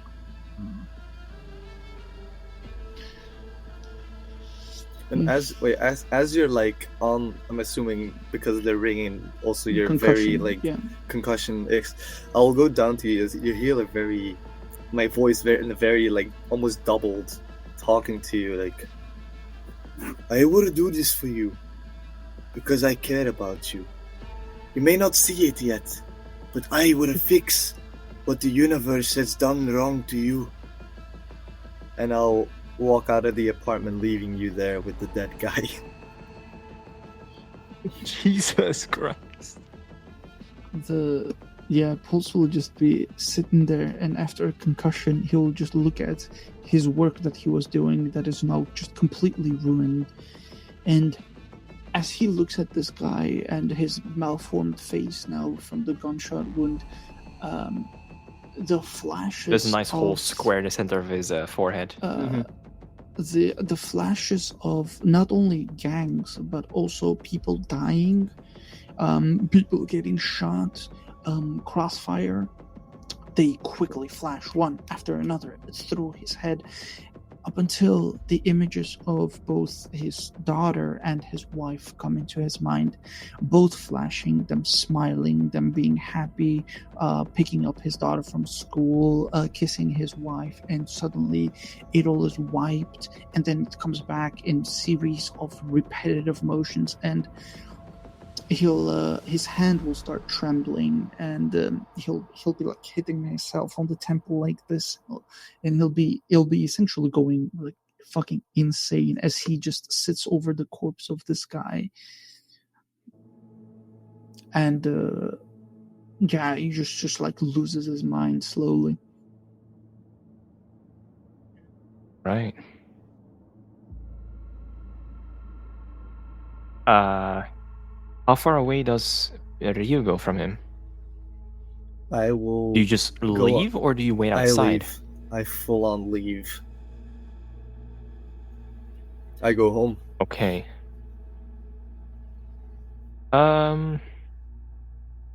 Okay. Because of how absolutely, utterly fucked this is, also roll me 2d6 and take whatever that result is away from your humanity score. Uh-huh. You witnessed a gruesome killing. Well, you don't feel bad about this at all, so no. He witnessed a gruesome killing for somebody in distress. 2d6, take that away from your humanity. Yes, done.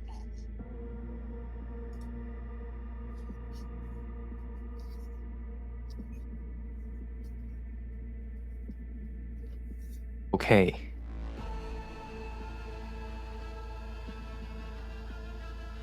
God damn, guys. Genuinely. Okay. Yeah, what do you do after that? Like, how long do you stay? I don't stay for much longer, but I'll disconnect everything, take my tools, put them away, and then I will, in a slow waddle, essentially, in slow steps, I will walk as there's essentially dried up blood on my face and on my hands and things like that. Yeah, what up? I was gonna say, because the previous guy that I murdered, is there some sort of news outlet that would cover anything of such? There would, but I have decided that for every session I'll roll like a d10, and if it lands on a 10, then police will start coming after you. And every time I roll, I'll add another +1 until eventually they do. It isn't about the police thing. I was thinking this might be a thing that go ahead. In the apartment itself, the TV would also be on the news channel. It would display the guy that I previously murdered. So not only would he have seen me just murder that guy, but he would could see the TV and see the other guy that I murdered. That's just... I like that a lot. Sure, we can do that. It's up for me. It's up to the TV thing. That's a cool idea, but I think that the pulse would be too numb from everything. Out of it. it. I don't think he would notice.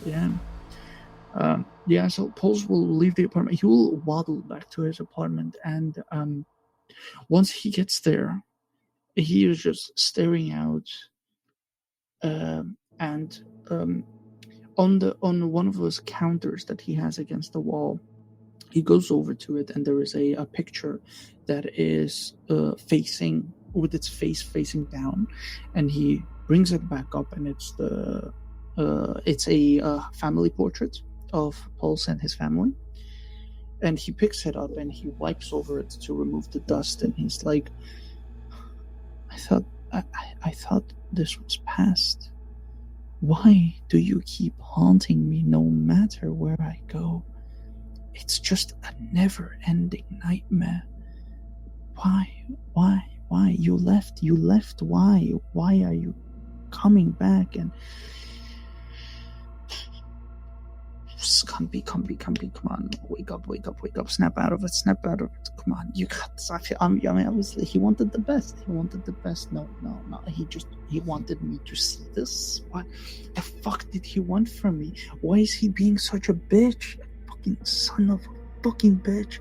And I'll open a drawer that I know oh so well, that has my 6-shooter in it, and right next to it, there is that same bullet, unfired bullet with love engraved into it. And okay, in all his madness, he loads it in, spins the barrel, but he spins it frantically, like several times, like 3-4 times. Okay. And then he takes a coin and he flips it.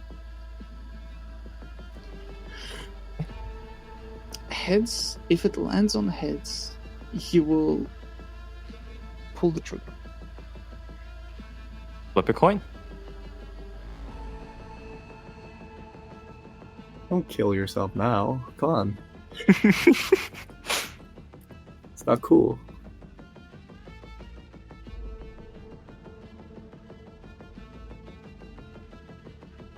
What do we get? Wait, headless shoot? Heads is shoot. Surely you roll in roll 20, right? Oh yeah, or DD dice. Oh, DD dice. I closed the roll 20, so I'll just roll in the dice. Wait, I have to Let me start up find DD DD dice. Yeah, same. I don't have it open. This is a straight D6, right? A straight Wait, D6. Straight D6. Wait. If he lands on a 6, he dies. God, imagine that. As he flips the coin, there's a faint smile that encroaches his face, and he'll take the revolver and he'll spin it a couple of times in his hand. He's like, I thought I was done with you. I really thought I was doing better. I can't escape it. You're just there everywhere. I blink and you're there, and I go, and that there's death, and that there's you at the end of the tunnel in your white dress, just calling my name.